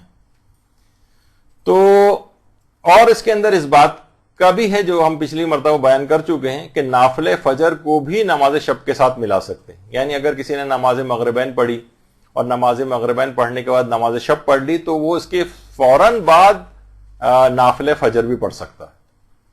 یعنی اس کے بعد نافل فجر پڑھ لے تو یہ بھی اس کو ایک خصوصیت سہولت حاصل ہو جائے گی. اچھا، اب جو افراد بھی جن پر بھی قضا نمازیں ہوں ان کے لیے علماء ایک تجویز دیتے ہیں عام طور پر. قضا نماز اتنی زیادہ ہیں اس سے لوگ فوراً کہتے ہیں کہ کیا بہتر نہیں ہے کہ ہم اپنی مستحب نمازوں کو چھوڑیں چاہے وہ نماز شب ہی کیوں نہ ہو اور اپنی قضا اتار لیں. یہ بھی بالکل صحیح بات ہے, اپنی قضا کو بہرحال فوقیت اور اہمیت زیادہ دینی چاہیے, آخرت میں پوچھا تو اسی کا جائے گا. لیکن علماء فرماتے ہیں کہ بہرحال نماز شب کو بھی کیوں چھوڑیں, تو ایک طریقہ کار کر سکتے ہیں کہ جو 8 رکعتیں آپ پڑھتے ہیں اس سے پہلے نماز شب کی نیت سے 2 رکعت کر کے جو 4 نمازیں ہیں, اس کے بجائے آپ کوئی بھی 8 رکعتیں قضا پڑھ لیں. مثلا ظہر اثر پڑھ لیں ظہر اثر ہی کی نیت سے, ابھی اس کی تفصیل بھی آ رہی ہے, یا مثلا فجر کی 2 کر کے 4 نمازیں قضا پڑھ لیں, اور جو 3 رکعتیں ہیں وہ آپ نماز شب ہی کی نیت سے پڑھیں, یعنی نماز شفا کی 2 رکعت اور 1 رکعت نماز وتر. تو اس لحاظ سے یہ اس کا ایک آپ کو مل جائے گا ثواب کہ آپ کی قضا نمازیں بھی ایک لحاظ سے اتر گئیں اور نماز شب کا بھی آپ کو ثواب مل گیا, کیونکہ شرعاً اس بات کا اختیار ہے, اختصار کر سکتے ہیں. آپ نے دیکھا کہ 3 رکعت کے اوپر بھی اور حتیٰ کہ 1 رکعت تک کے اوپر بھی اختصار کیا جا سکتا ہے اور مختصراً 1 رکعت نماز بھی پڑھی جا سکتی. تو یہ ان کے لیے بہرحال ایک تجویز تھی. البتہ یہ ہے کہ ایک چیز جو بہت رائج ہے کہ اگر کوئی شخص نماز شب پڑھ رہا ہے, لوگ یہ کہتے ہیں اسی کے اندر بھی اپنی وہ قضا نمازوں کی نیت کر لے, تو قضا واجب نمازوں میں آیت اللہ سیستانی بھی یہ بات فرماتے ہیں کہ اس کے اندر تداخل ممکن نہیں. یعنی قضا نماز آپ نے کہا کہ میں یہی جو 2 رکعت کر کے مثلا نماز پڑھ رہی ہوں, یہ فجر کی بھی ہو رہی ہے اور اسی میں ہی میں نماز شب کی بھی نیت کر رہی ہوں. ہاں, 2 نمازوں کو یعنی ایک واجب نماز اور ایک یہ والی نماز شب اس طرح سے ملا کے ان کا تداخل آپس میں نہیں ہو سکتا. یعنی اگر آپ قضا نماز پڑھیں گی تو قضا نماز ہی اترے گی, اور اگر نماز شب پڑھیں گی تو نماز شب ہی کاؤنٹ ہوگی. یعنی ان دونوں کی نیتوں کو آپس میں ملا نہیں سکتے. البتہ کیا ہے, عام طور پر علماء اس طرح کی مثالیں بھی دیتے ہیں جو آپ نے سنا ہوگا کہ لوگوں کو جس کی وجہ سے شاید یہ اشتباہ ہونے لگتا ہے کہ ایسا کیا جا سکتا ہے, وہ ایک اگر ہم جیسے رمضان کے روزے میں بھی ہوتا ہے کہ کسی ایسے دن رمضان کا روزہ آ گیا, مثلا 18 ذی الحجہ آ گئی اور کسی پر قضا رمضان کے روزے موجود ہوں تو وہ مستحب روزہ نہیں رکھ سکتا, لیکن اس کا بھی دل محسوس کے رہ جاتا ہے کہ کاش مجھ پر قضا روزے نہ ہوتے تو آج میں مستحبی روزہ رکھ لیتا. تو اس افسوس کرنے کی وجہ سے پروردگار عالم اس کو مستحب روزے کا ثواب بھی عطا فرما دے گا. یعنی وہ قضا ہی کی نیت سے روزہ رکھے لیکن مستحب کا ثواب بھی اس کو مل جائے, لیکن نیت یہ نہ کرے کہ یہ دونوں روزے میں ایک وقت میں نیت کر رہا ہوں. تو اسی طریقے سے اس کے اندر بھی ہے کہ وہ اپنی قضا نمازیں اتارے اور دل میں افسوس کرے کہ دیکھیں نمازیں تو میں ابھی بھی پڑھ رہا ہوں, لیکن کاش میری قضا نمازیں نہ ہوتی تو میں آج یہی مستحب کی نیت سے نماز شب کی نیت سے پڑھتا, تو انشاءاللہ پروردگار عالم دونوں ثواب اسے عطا فرما سکتا ہے. تو لیکن یہ نیت تداخل کے طور پر نہ کریں کہ قضا نماز کے ساتھ ملا کر نماز شب کو پڑھنے کی نیت, یہ نہیں, یہ والی نیت نہیں ہونی چاہیے. اچھا, اب کیا نماز شب میں نوافل نماز کا تداخل ہو سکتا ہے؟ یعنی نماز شب ہم پڑھ رہے ہیں, مثلا ہم پڑھ رہے ہیں نافل مغرب, نافل مغرب بھی 2 رکعت کر کے پڑھی جاتی, تو ہم نے سوچا کہ اسی میں ہم نماز شب کی بھی نیت کر لیں, تو یہ والا تداخل بھی نہیں ہو سکتا. نافلہ مغرب کا غفیلہ کے ساتھ تداخل ہو سکتا ہے, وہ پہلے بھی بیان ہوا تھا اور اگلی نشست جو بھی ہماری ہوگی اس کے اندر جب ہم نماز غفیلہ کے مسائل بیان کریں گے تو تفصیل وہاں پر آئے گی. لیکن کوئی شخص یہ نہیں کر سکتا کہ ہم اپنے نوافل یومیہ کا تداخل نماز شب کے ساتھ کر لوں, یہ نہیں ہو سکتا. تو بہرحال یہ دماغ میں ایک چیز رہے. اور ایک سوال یہ بھی بہت پوچھا جاتا ہے اس میں کہ کیا نماز شب کے لیے سونا ضروری ہے؟ تو دیکھیے, بہتر تو یہ ہے کہ کچھ وقت سونے کے بعد اٹھ کر نماز شب پڑھی جائے تاکہ ذرا طبیعت بھی فریش ہو جائے, ایک نشاط آ جائے اور کسل مندی اور وہ جو ایک سستی ٹائپ کی ہوتی ہے وہ دور ہو جائے. تو بہرحال کچھ وقت بہتر ہے کہ سو کر اٹھ کے نماز شب پڑھے, لیکن اب یہ کوئی ضروری نہیں. یعنی اگر آپ مسلسل جاگتے ہوئے جا رہی ہیں تو اسی حالت میں بھی نماز شب کا جب وقت آ جائے یا وقت فضیلت آ جائے تو آپ نماز شب پڑھ سکتی ہیں. لوگ سوچتے ہیں کہ اگر ہم سوئے نہیں اور نماز شب پڑھ لی تو گویا نماز شب شمار نہیں ہوتی. نہیں, یہ غلط فہمی ہے. نماز شب کے لیے سونا اس لحاظ سے ضروری نہیں ہے, البتہ بہتر ہے. اچھا نماز شب کا مختصر ترین طریقہ کیا ہے؟ اب یہ تفصیلی بھی آئے گا. مختصر طریقہ تو بہت ہی آسان ہے، دو دو رکعت کر کے ساری نمازیں پڑھتی ہوئی جانی، صرف آخری ایک نماز وتر جو ہے، اور ان سب کے اندر صرف اور صرف سورہ الحمد کے اوپر اختصار کیا جا سکتا ہے. باقی وہی رکوع سجدہ تشہد سلام وغیرہ جس طرح نماز فجر کی طرح سے پڑھی جائے گی، اور ہر رکعت میں فقط اور فقط سورہ الحمد بھی پڑھ لیں تو نماز شب کے لیے بہت کافی. ہر رکعت میں پوری 11 رکعت کے اندر اگر آپ صرف اور صرف سورہ الحمد کے اوپر اکتفا کر لیں تو یہ مختصر ترین طریقہ ہے. البتہ ایک تفصیلی طریقہ بھی، تفصیلی طریقہ میں تو ایک تو وہی ہے، دیکھیے 8 رکعت نماز 2 رکعت کر کے پڑھی جائے گی فجر کے طریقے سے، اور پھر اس کے بعد جو نماز شفع ہے اس کی پہلی رکعت میں الحمد کے بعد سورہ والناس، اور دوسری رکعت میں الحمد کے بعد سورہ فلق. یہ نماز شفع کے اندر پڑھی جائے. البتہ سورہ الحمد کے اوپر بھی اکتفا ہو سکتا ہے، لیکن اگر یہ سورہ پڑھے جائیں تو اور زیادہ اچھا ہے. اور آخری رکعت جو ہے نماز وتر، اس میں الحمد کے بعد 3 دفعہ سورہ توحید ہے اور ایک بار سورہ ناس اور فلق ہے. یعنی آپ دیکھیں کہ الحمد کے بعد 3 مرتبہ سورہ توحید، 3 2 5 6 سورہ ہیں. یہ نماز مستحب کے جو نماز واجب کے ساتھ جو فرق بتائے گئے تھے اس کے اندر بھی یہ بات آئی تھی کہ واجب نماز میں تو الحمد کے بعد صرف ایک ہی سورہ پڑھنا ہوتا ہے، اس کے اندر آپ نے دیکھا کہ 5 سورہ اور آ رہے ہیں. تو نماز وتر میں یا وتر میں 3 مرتبہ سورہ توحید الحمد کے بعد، اور ایک مرتبہ ناس اور فلق، اور پھر ایک طویل قنوت اس کے اندر پڑھا جاتا ہے جس میں 40 مومنین کے لیے دعا کی جاتی ہے یا ان کے لیے استغفار کیا جاتا ہے. اچھا جی 40 مومنین کا تو ابھی آگے آئے گا، ابھی میں کبھی کہا ابھی 40 مومنین تفصیل بھی آنے والی.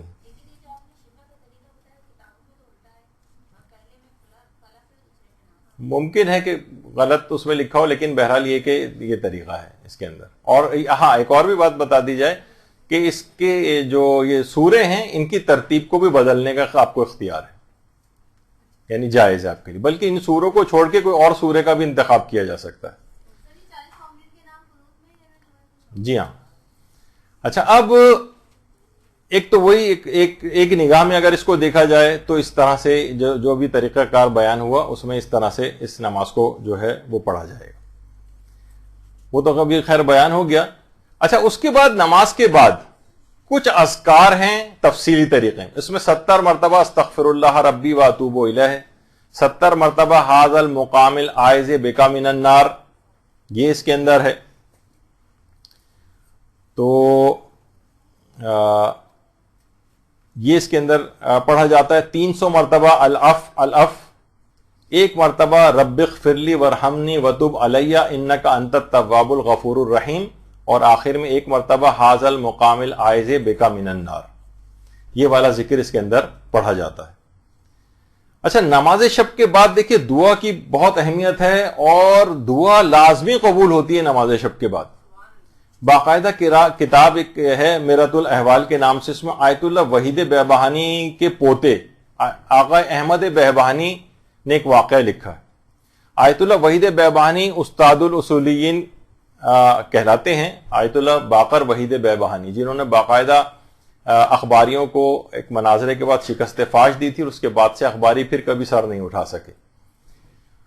تو ان کے پوتے ہیں آقا احمد بہبہانی، انہوں نے لکھا ہے باقاعدہ کہ ملا تقی مجلسی جو علامہ مجلسی کے والد تھے، جس رات علامہ باقر مجلسی پیدا ہو رہے تھے تقی مجلسی کے گھر، تو ان کے والد نے اس رات نماز شب ادا کی تھی، اور نماز شب ادا کرنے کے بعد بہت زیادہ گریہ وزاری کیا تھا، اور دعا کی تھی کہ پروردگار اللہم بحق محمد و آل محمد، اس پیدا ہونے والے بچے کو دین خدا اور احکام سید المرسلین کو نشر کرنے والا قرار دینا، اور پروردگارہ اس کی تائید کرنا اور اس کی توفیقات کے اندر اضافہ فرمانا. اور اسی وقت گہوارے جیسی یہ دعا ختم ہوئی، اسی وقت گہوارے سے آیت اللہ باقر مجلسی کے رونے کی آواز جو ہے وہ بلند ہوئی. تو یہ دونوں باپ اور بیٹے ایک ہی زری کے اندر جو ہے وہ دفن ہیں، اور آیت اللہ احمد بیابانی فرماتے ہیں کہ یقیناً یہ ان کے والد کی نماز شب کے بعد دعا کی تاثیر کا نتیجہ ہے کہ باقر مجلسی نے اتنے بڑے علمی مقام کو اور اتنی دینی خدمات کو انجام دیا۔ اچھا، اب ایک چیز اور جو اس کے اندر ایک سوال پوچھا جاتا ایک ہے کہ کیا نماز شفا میں قنوت پڑھنا ہے؟ تو دیکھیے، نماز شفا میں قنوت نہیں ہے، نماز شفا میں قنوت مشروع نہیں ہے آیت اللہ سیستانی کے نزدیک، لیکن یہ سب مراجع کا متفقہ نظریہ نہیں ہے، بلکہ آیت اللہ خوئی تو مستحب قرار دیتے تھے کہ نماز شفا میں قنوت پڑھا جائے، لیکن بہرحال آیت اللہ سیستانی کے نزدیک اس کی مشروعیت نہیں ہے، نماز شفا میں قنوت نہ پڑھا جائے۔ اور البتہ جو نماز وتر یا نماز وتر ہے اس میں قنوت پڑھا جاتا ہے، لیکن کیا اگر ہم چاہیں کہ اس میں بھی قنوت نہ پڑھیں تو کیا اجازت ہے؟ تو جواب ہے کہ جی ہاں، نماز وتر کو بھی بغیر قنوت کے پڑھ سکتے ہیں، بغیر قنوت کے پڑھنے کی اس کو اجازت ہے۔ اور طویل ترین قنوت اس کو پڑھا جائے، اس کے اندر طویل دعائیں ہیں وہ مانگی جائیں، حتیٰ کہ جب ایران عراق جنگ ہو رہی تھی تو کتنے ہی فوجی اس رات کو جب راتیں ہوتی تھیں تو وہاں پر بھی نماز شب پڑھا کرتے تھے محاذ کے اوپر، اور وہاں پر بھی دعائے قنوت جو ہے اس کے اندر پڑھتے تھے۔ اور کچھ علماء کے تو یہاں تک حالات میں ملتا ہے کہ وہ نماز وتر کے قنوت میں دعائے ابو حمزہ صومالی پڑھتے تھے۔ دعائے ابو حمزہ صومالی رمضان المبارک کی کتنی طویل ترین دعا ہے، وہ تک پڑھتے تھے۔ آیت اللہ بہجت کہتے ہیں ایک زمانہ دیکھا تھا ہم نے اپنے جوانی کے دور میں حرم امیر المومنین میں، جب وہاں پر طالب علمی کا دور تھا، کہہ رہے ہیں ہم نے ایک دفعہ خود گنا تھا کہ حرم امیر المومنین کے صحن میں تقریباً اس وقت 70 یا 100 افراد نماز شب کے قنوت میں دعا ابو حمزہ صومالی پڑھ رہے تھے۔ تو ان طویل ترین قنوت پڑھنے سے علماء نے بڑے بڑے مقامات کو حاصل کیا۔ آیت اللہ بہجت کہتے تھے آج تعصف کی بات ہے کہ علم کے اتنے اس کے اوپر فائز ہونے کے بعد بھی آج کل لوگ اتنے طویل قنوت کو نماز شب وغیرہ کے اندر نہیں پڑھتے۔ تو بڑے بڑے مقامات کو علماء نے حاصل کیا ہے۔ یہی آیت اللہ مرزا تنکابنی جو کہ انہوں نے اپنے والد کے متعلق یہ بات لکھی ہے کہ ایک دفعہ میں سو کر اٹھا تو دیکھا کہ اپنے والد کے رونے کی میرے آواز آ رہی، تو میں نے دیکھا کہ نماز شب پڑھ کر میرے والد بیٹھے ہوئے ہیں۔ تو میں نے پوچھا کہ بابا جان یہ رونے کی کیا وجہ ہے؟ کہنے لگے ابھی جب میں نماز وتر کا قنوت پڑھ رہا تھا تو اس قنوت میں نے مناجات 15 پڑھی تھی، امام زین العابدین علیہ السلام کی 15 مناجاتیں، اللہم صلی علی محمد وعلی محمد، جو کہ رمضان کے اندر شب قدروں میں بھی پڑھی جاتی ہے، مناجات تائبین خاص طور پر، اور مناجات 15 جو 15۔ کہہ رہے ہیں اس وقت جب میں نماز شب کے قنوت میں یہ 15 مناجاتیں میں نے پڑھی تو ہاتف غیبی کی طرف سے مجھے ایک آواز آئی ہے، ایھا العالم العامل، اے عالم باعمل۔ کہہ رہے ہیں در و دیوار سے، اور کہنے لگے کہ خبردار جب تک میں زندہ ہوں یہ بات کسی کو مت بتانا۔ تو باقاعدہ قصص العلماء میں بھی ہے یہ واقعہ، سیمائے فرزانگان میں بھی ہے۔ تو طویل ترین قنوت اس کی خود واجب نمازوں میں بڑی اہمیت ہے۔ روایات میں یہ ہے کہ جس شخص کا بھی نماز میں قنوت طولانی تر ہوگا اتنا ہی پورے صراط پر اس کا سکون طولانی تر ہوگا۔ تو کتنے ہی دیکھیں علماء ایسے ہیں کہ جو طویل ترین قنوت کے اندر بہت مشہور ہے۔ نماز شب میں طویل ترین قنوت، امام خمینی کے استاد آیت اللہ نخودکی، یہ طویل ترین قنوت کے اندر بہت مشہور ہے۔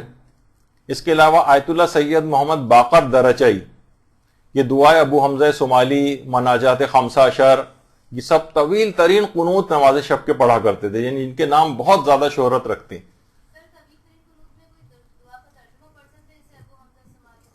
ترجمہ بھی پڑھ سکتے ہیں، لیکن عربی میں معصورہ دعائیں جو ہیں وہ پڑھنا وہ زیادہ بہتر ہے۔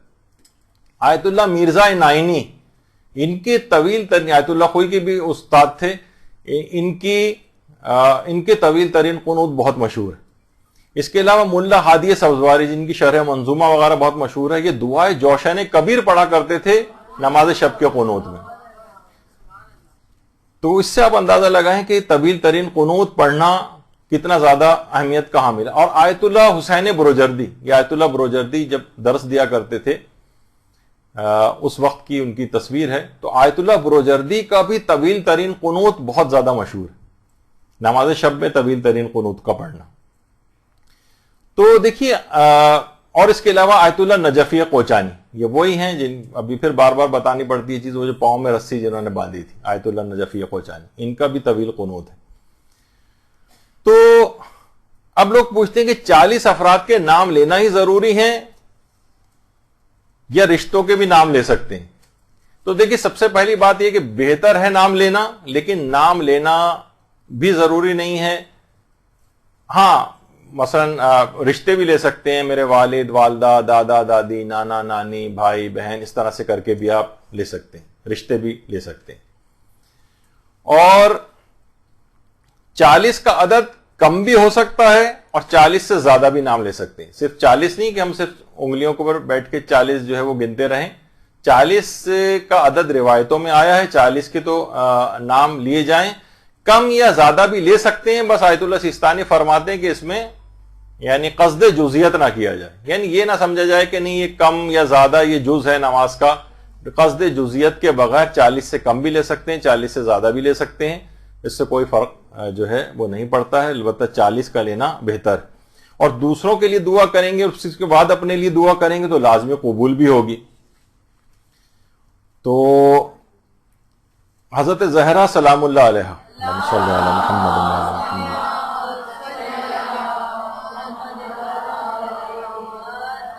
پیغمبر سے نقل فرماتی ہیں کہ ہر ایک کے لیے انسان نماز کے بعد ہر ایک کے لیے دعا کرے. جس نے خود کے لیے دعا کی اور دوسروں کو فراموش کر دیا، اس نے ان سے جفا اور غداری کی. تو دیکھیے یہ اس بات کی بھی بڑی اہمیت ہے کہ پہلے دوسروں کے لیے دعا کریں گے، اپنے لیے کریں گے تو انشاءاللہ آپ کے لیے تو لازمی وہ دعا قبول ہو جائے گی. پھر ایک چیز اور بھی ہے کہ نماز شب کبھی قضا بھی ہو جاتی ہے. جو پابند ہیں نماز شب کے ان سے بھی قضا ہو جاتی، تو اس کی بھی ایک ممکنہ وجہ بتائی گئی. آیت اللہ جواد ملکی تبریزی نے اسرار الصلاۃ کے اندر لکھا ہے کہ کبھی کبھار اگر کبھی کسی سے جو متہجدین ہیں یعنی نماز تہجد پڑھنے والے، ان سے کبھی نماز شب اگر قضا ہو جائے تو یہ بھی ایک لطف الہی کے تحت قضا ہوتی، یعنی ان کو اس نماز کے قضا ہونے کے اوپر جو افسوس ہوتا ہے تو مزید ثواب پروردگار کی طرف سے عطا ہوتا ہے. یعنی اس میں ان کا اپنا قصور نہیں ہوتا، اپنا قصور یعنی قصور کہ خود سے نماز قضا کریں، لیکن کچھ ایسے حالات اللہ کر دیتا ہے کہ ان سے نماز قضا ہو جائے. اس کی ایک وجہ یہ ہوتی ہے تاکہ ان میں سے عجب اور تکبر جو ہے وہ نکل جائے. البتہ ایسا کبھی کبھار ہونا چاہیے، ایسا نہ ہو کہ لوگ اکثر و بیشتر قضا کریں پھر سوچیں گے اللہ نے ہمیں جو ہے وہ ایسا کر دیا ہے. تو ریاکاری اور عجب یہ بالکل نہیں ہونا چاہیے. جیسے امام خمینی کی سیرت میں امام خمینی کی زوجہ خانم خدیجہ ثقفی فرماتی تھیں کہ امام خمینی اگر جب رات کو اٹھتے تھے نماز شب کے لیے تو لائٹ تک نہیں جلاتے تھے، اور اپنے پاس ایک چھوٹی سی ٹارچ رکھی ہوئی تھی، اس کی روشنی میں وہ حوض تک جاتے تھے وضو کے لیے. اور وہاں پہ بھی بلکہ نلکا وغیرہ لگا ہوا تھا، اگر اس کے وہاں جا کر وضو کرتے تھے تو باقاعدہ انہوں نے پہلے سے نلکے کے اوپر ایک کپڑا جو ہے باندھا ہوا تھا تاکہ پانی گرنے کی آواز سے لوگ نہ اٹھ جائیں. ورنہ ہوتا نا کہ آپ اٹھ گئی تو شور مچا کے نماز شب پڑھی جا رہی تاکہ سب کو پتہ چل جائے. نہیں، اس طرح سے اپنی عبادت کو مخفی کیا کرتے تھے.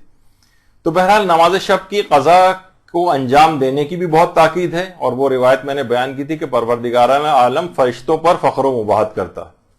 البتہ ایک موقع ایسا ہے کہ جس وقت نماز شب ادا کرنے کی تاکید نہیں. وہ کیا ہے؟ وہ ہے بیماری کی وجہ سے اگر نماز شب کسی کی قضا ہوئی. آپ نے نوافل کے اندر بھی یہ چیز دیکھی تھی کہ نوافل تاکید نہیں ہے، یعنی پڑھ پھر بھی سکتا ہے، مستحب ہے کہ اس کی قضا پڑھے، لیکن اتنی تاکید نہیں ہے کہ جو نماز نوافل وغیرہ نماز شب بیماری کی وجہ سے اس کی قضا ہوئی.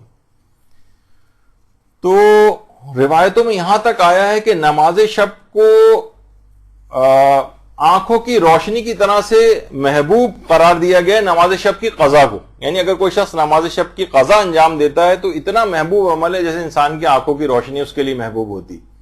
بعض عرفا تو ساری رات سوتے نہیں تھے اس خوف سے کہ کہیں نماز شب ان کی کہیں مس نہ ہو جائے, سوتے رہ جائیں اور نماز شب قضا ہو جائے, اتنا بڑا نقصان. جیسے کسی کو بہت منتوں مرادوں کے بعد کسی ملک کا ویزا مل گیا ہو اور اس کی فلائٹ ہو اور اس کو ساری رات نیند نہیں آتی ہے, کہ ایسا نہ ہو کہ میں سوتا رہ گیا تو فلائٹ ہی میری نکل جائے. یعنی میں نے بہت دنیاوی لحاظ اس لحاظ سے مثال دی, لیکن کہ وہ عرفہ سوتے نہیں تھے, اتنا بڑا نقصان ان کو نظر آتا تھا کہ ایک نماز بھی نماز شب کی ان سے قضا ہو جائے. اچھا, اگر نماز شب آپ نے پڑھ رہی تھی اور نماز فجر کا وقت آ جائے, تو اس میں فقہا فرماتے ہیں کہ اگر کسی نے 4 رکعتیں نماز شب کی پڑھ لی تو وہ باقی رکعات جو ہیں, اب اس کی کیا ذمہ داری, کیا یہ پہلے نماز فجر پڑھے اور پھر نماز شب پڑھے, یا یہ کہ نماز شب کو کنٹینیو کرے؟ اس لحاظ سے اگر کنٹینیو کرے گا تو فجر کی نماز دیر سے ملے گی اس کو. تو فقہا یہ فرماتے ہیں اگر یہ 4 رکعتیں نماز شب پڑھ چکا ہے مکمل, 4 رکعتیں پڑھ لی ہیں اس نے اور فجر کا وقت آ گیا, تو پھر یہ نماز فجر میں تاخیر کرے, باقی نماز شب کی 7 رکعتیں اختصار کے ساتھ مکمل کرے. لیکن اگر نماز شب کی 4 رکعتیں مکمل نہیں کی ہیں, اس نے 3 پڑھی ہیں, 3.5 پڑھی, بہرحال 4 مکمل نہیں ہوئے, نماز فجر کا وقت آ جائے, تو پھر نماز فجر کو پہلے پڑھے اور بعد میں نماز شب کی قضا کے طور پر انجام دے. البتہ ایک موقع اور آقا سیستانی نے فرمایا ہے کہ اگر کوئی شخص اس وقت نیند سے بیدار ہو کہ جب طلوع فجر ہو رہی ہو, تو وہ ادا اور قضا کی نیت کے بغیر نماز شب کو پڑھے. یعنی اسی وقت وہ بیدار ہوا ہے کہ جب طلوع فجر ہو رہی تھی, نیند سے اس وقت بیدار ہو, تو پھر ادا اور قضا کی نیت کے بغیر.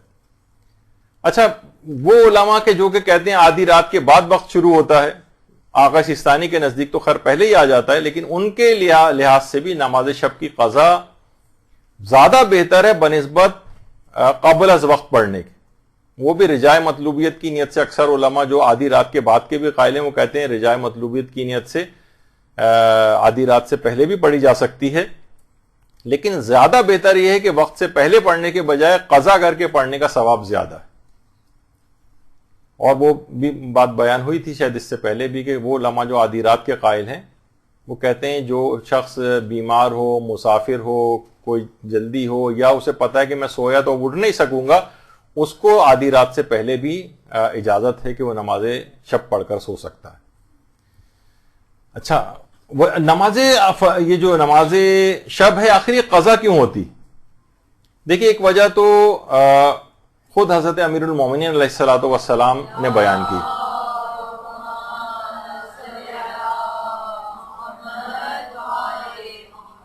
کہ جب کسی شخص نے آگے کہا تھا میں مولا میں نماز شب پڑھنے سے محروم ہو گیا ہوں, تو امام نے فرمایا تھا کہ تم کو گناہوں نے جکڑ لیا ہے. یعنی نماز شب سے محروم ہونے کی ایک اہم وجہ کیا ہے؟ گناہوں کے اندر انسان کا مبتلا ہونا. اور ایک روایت میں خاص طور پر یہ بیان ہوا ہے کہ جو شخص جھوٹ بولتا ہے وہ اس جھوٹ کی وجہ سے نماز شب سے محروم ہو جاتا ہے. اور علماء اس میں فرماتے ہیں خاص طور پر وہ جھوٹ جو رات کے وقت بولے جاتے ہیں. یعنی اگر کوئی شخص رات کے وقت جھوٹ بولتا ہے تو اس کا لازمی ایک نتیجہ یہ نکلتا ہے کہ پھر نماز شب کے لیے بیدار ہونا اس کے لیے بہت مشکل ہے. اور علماء فرماتے ہیں کہ مال حرام بھی اس کی ایک وجہ ہے, اور مال مشکوک بھی اس کی ایک وجہ ہے. یہی شہید محراب قدوسی جن کا بھی تھوڑی دیر پہلے تذکرہ ہوا تھا, وہ کہتے ہیں نیہاوند کا ایک علاقہ ہے, وہاں پر میں گیا تھا. عام طور پہ علماء تبلیغات کے لیے جاتے ہیں, تو میں جس گھر میں جا کر ٹھہرا تھا وہاں روزانہ میں جب رات کا کھانا کھا کر اٹھتا تھا تو بمشکل فجر کے لیے اٹھ پاتا تھا, نماز شب تو روزانہ قضا ہو جاتی تھی. کہہ رہے میں حیران ہو گیا کہ آخر یہ کیا ہے. پھر میں نے توجہ اختیار کی, میں متوجہ ہوا تو معلوم چلا جس گھر میں ٹھہرا ہوا ہوں وہاں اس شخص کی کمائی مشکوک ہے. جو کھانا وہ کھلاتا تھا اس کی کمائی مشکوک ہے. باقاعدہ سیمائے فرزانگان کے اندر شہید محراب آقا قدوسی کا یہ واقعہ ہے. تو آپ سوچیں کہ مشکوک مال کی وجہ سے نماز شب نکلی جا رہی ہے تو صریحاً حرام جس کے پاس آ رہا ہو. اور آیت اللہ مجتہدی تہرانی بڑے علماء کے اندر ان کا شمار ہوتا ہے. جیسے میں نے بتایا بھی تھا کہ رہبر معظم کے چاروں بیٹے انہی کے مدرسے سے پڑھ کر نکلے. تو وہ فرماتے تھے کہ ایک ولی خدا یہ بات بیان فرماتے تھے کہ میں نے ایک دفعہ ایک مکروہ فعل انجام دیا تھا جس کی وجہ سے 6 مہینے تک نماز شب کی توفیق جاتی رہی تھی. یہ تو خیر بڑے علماء اور عرفا کی بات ہے. یعنی ہم اپنے لحاظ سے غور کریں کہ ان کی تو مکروہ انجام دینے پر یا مشکوک مال کے اوپر نماز شب قضا ہوئی جا رہی ہے، یہاں تو پکے پکائے حرام کام. سوچیے کہ گناہوں کا کتنا زیادہ اثر ہوگا جب ایک مکروہ کام کا اتنا اثر ہو رہا ہے، حرام غذاؤں کا کتنا اثر ہوگا جب مشکوک غذاؤں کا اثر ہو رہا ہے، اور حلال غذا بھی اگر ہے بالفرض اور وہ بھی انسان بسیار خوری کرے اور بہت زیادہ کھائے، اس کا بھی نتیجہ یہ ہے کہ وہ نماز شب اس کی بہت امکان ہے کہ قضا ہو جائے گی. بسیار خوری اور بہت زیادہ کھانا، یعنی حلال غذا بھی اگر زیادہ کھائی جائے تو وہ بھی نتیجہ اور اثر رکھتی ہے نماز شب کے قضا ہونے میں. توفیقات سلب ہوتی ہیں اوور ایٹنگ وغیرہ کرنے سے. شیخ عباس قمی صاحب مفاتیح الجنان، ان کے بیٹے تھے محسن محدث زادہ قمی. ان کی تو باقاعدہ میں نے خود، ان کا بھی چند سال پہلے انتقال ہو گیا ہے، باقاعدہ یہ ابھی تک حیات تھے. ایک لحاظ سے آخری ان کے ایک بیٹے تھے شیخ عباس قمی. ان کی میں نے خود قم میں ایک مرتبہ ایک بازار میں زیارت بھی کی تھی، وہاں سے گزر رہے تھے. ان کے ایک اور بیٹے بھی تھے شیخ عباس قمی کے، علی محدث زادہ قمی. علی محدث زادہ قمی فرماتے ہیں کہ ایک دفعہ میں نے دیکھا کہ میرے والد بہت زیادہ رو رہے ہیں، یعنی شیخ عباس قمی. میں نے پوچھا کہ بابا جان کیا بات ہے، کیوں رو رہے ہیں؟ کہہ رہے ہیں بیٹا آج میری نماز شب قضا ہو گئی. کہا بابا واجب تو نہیں تھی نا نماز شب، مستحبی تو ہے، کوئی گناہ تو آپ سے نہیں ہوا، مستحبی تو ایک لحاظ سے چھوٹا ہے. کہا کہ بیٹا میں یہ سوچ رہا ہوں کہ آخر ایسا میں نے کون سا عمل انجام دیا تھا کہ مجھ سے توفیق نماز شب چھن گئی آج کی رات. تو علماء اس قدر پریشان ہوتے تھے. تو بہرحال علماء یہی بات فرماتے ہیں کہ نماز شب نہ پڑھنے والوں پر اتنی فضائل سننے کے بعد بھی واقعتاً بہت حیرت ہے. تو آخر کیا ایسا کریں کہ بیدار ہو جائیں نماز شب کے لیے؟ دیکھیے اتنے اہم موضوع، آج میرے پاس اتنا وقت بھی نہیں ہے، نہ اس مزید اس کے اوپر مجھے ابھی فی الحال کوئی لینا ہے، بلکہ ایک ہمارا یوٹیوب وغیرہ اس کے اوپر کلپ موجود بھی ہے نماز شب کے لیے بیدار ہونے کے طریقوں پر، مختصراً وہاں پہ بھی ان چیزیں بیان کی. آج تو اتنا وقت بھی ہمارے پاس نہیں ہے، ورنہ پوری ایک کتاب الگ سے اس موضوع پر لکھی گئی ہے، فارسی زبان میں ہے، نماز شب کے لیے بیدار ہونے کے 100 طریقوں کے اوپر. تو بہرحال کیسے؟ تو اس کے اندر ایک طریقہ تو وہی ہے سورہ کہف کی آیت نمبر 110، کہ اگر کوئی شخص سوتے وقت سورہ کہف کی یہ والی آیت پڑھے گا، آیت نمبر 110، تو جس وقت بھی چاہے گا وہ نیند سے بیدار ہو جائے گا. باقاعدہ کتابوں کے اندر یہ عمل بیان ہوا ہے اور یہ مشہور بھی ہے کافی، تو اس لحاظ سے اس کو ضرور پڑھا جائے. اور جو سحر کا وقت ہے، اور دیکھیے سحر کے وقت سے مراد ہمیشہ یہ بات ہوتی ہے فجر کی نماز سے 2 گھنٹہ پہلے، جس میں امام خمینی اٹھتے. لوگ وقت سحر سمجھتے ہیں کہ جس وقت فجر کا وقت ہو جائے، نہیں، سحر کے معنی یہ ہے کہ فجر سے 2 گھنٹہ پہلے تقریباً. اچھا ایک فقہی مسئلہ اس کے اندر اور بھی ابھی آتا ہے کہ نماز شب کو کتنی آواز سے پڑھنا افضل ہے، کتنی آواز ہونی چاہیے؟ تو دیکھیے بلند آواز سے پڑھنا اس کو افضل ہے، بشرطے کہ وہی کہ لوگوں کو اٹھانے کی نیت وغیرہ نہ ہو، ریاکاری کی کوئی نیت نہ ہو، ورنہ نماز شب کو بلند آواز سے پڑھنا افضل ہے. اچھا پھر ایک سوال یہ بھی پوچھتے ہیں کہ لوگ کہ کیا نماز شب کو پے در پہ انجام دینا ضروری ہے؟ یعنی بس ایک ہی ون گو کے اندر پڑھتے چلے جائیں، ایک ساتھ پوری 11 رکعتیں پڑھ لیں؟ نہیں، اس کے اندر وقفے دے سکتے ہیں. مثلا آپ نے 4 رکعت پڑھ لی، تھوڑا سا کچھ کام وام کر لیا یا سو گئے، پھر اس کے بعد مزید پڑھ لی. اور پیغمبر کی اپنی سیرت میں بھی ملتا ہے کہ ایک ہی رات میں کئی مرتبہ سوتے اور جاگتے تھے اور عبادت خدا میں مشغول ہو جاتے تھے، کہ رات میں جس پہر پہ بھی اگر کوئی شخص ان کے گھر میں سے بیزار ہوتا تو ہمیشہ پیغمبر کو نماز میں مشغول پاتا تھا. تو پیغمبر ایک وقت میں عبادت انجام نہیں دیتے تھے کہ مستقل پھر جاگتے رہیں، بلکہ کئی مرتبہ تھوڑی دیر سوتے اور جاگتے تھے. باقاعدہ ڈاکٹر علیم نے پورے اس کے اوپر ہمارے ریسرچ بھی کی ہوئی ہے، کس اعتبار سے وہ آپ ان سے کبھی موقع ملے گا تو بتائیں گے کہ اصلاً اس 2 گھنٹے کا جو پیریڈ ہوتا ہے اس میں سب سے زیادہ برین آپ کا اس نیند کو صحیح طور پر استعمال کرتا ہے. اس سے زیادہ جب آپ سو رہے ہوتے ہیں نا تو وہ اس کا کوئی خاص فائدہ آپ کے جسم پر منطبق بھی نہیں ہوتا. تو پیغمبر اس طرح سے پاکٹس کے اندر جو ہے وہ سوتے اور جاگتے تھے اور عبادت خدا انجام دیتے تھے. اور ایک سوال لوگ یہ بھی پوچھتے ہیں کہ ہم نے نماز شب کے لیے وضو کیا تھا، اب اس کے بعد نماز فجر کا وقت آ جائے گا تو کیا ہمیں کوئی الگ وضو کرنا پڑے گا؟ نہیں، نماز شب کے لیے کیے گئے وضو سے ہی آپ نماز فجر پڑھ سکتی ہیں. پھر لوگ یہ کہتے ہیں اکثر نماز فجر پڑھتے پڑھتے ہمیں مثلا امام حسین کی یاد آ گئی، یہی نماز ہے، اس امام کی بات یاد آ گئی تو ان پہ گریہ ہونے لگا. تو کیا یہ اس بات کی اجازت ہے؟ تو یہ بھی پچھلی دفعہ مسائل میں بیان ہوئی تھی بات یہ کہ امام حسین پہ گریہ کرنا یہ بہرحال آخرت کے لیے اور اللہ کے لیے گریہ کرنے میں شمار ہوتا ہے، اور اکثر علماء، چند ایک فقہا کا اس میں اختلاف ہے، لیکن اکثر علماء اس کی اجازت دیتے ہیں، اور کچھ نے اشکال یا احتیاط واجب لگائی تو رجوع کر کے اجازت مل جاتی ہے۔ تو بہرحال گریہ بھی اس لحاظ سے اجازت ہے اس کی۔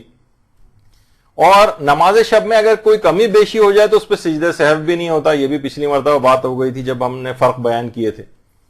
اور پیدل چلتے ہوئے چلتے پھرتے بھی نماز شب پڑھ سکتے ہیں، سواری پر اور ڈرائیو کرتے ہوئے نماز شب پڑھ سکتے ہیں۔ اس کو پڑھنے کا طریقہ بھی بیان ہوا تھا کہ معمولی سر کے اشارے سے رکوع اور سجدہ کر لیا جائے اور باقی نماز عام طریقے سے ہی پڑھی جائے۔ اور اگر سگنل پہ کبھی گاڑی رک جائے تو اس نماز کو روکنا ضروری نہیں ہے کہ جب چلے گی تو پھر ہم پڑھیں گے، نہیں، اسی نماز کو آپ کنٹینیو کریں، اسی طرح بیٹھے بیٹھے نماز پڑھی جا سکتی۔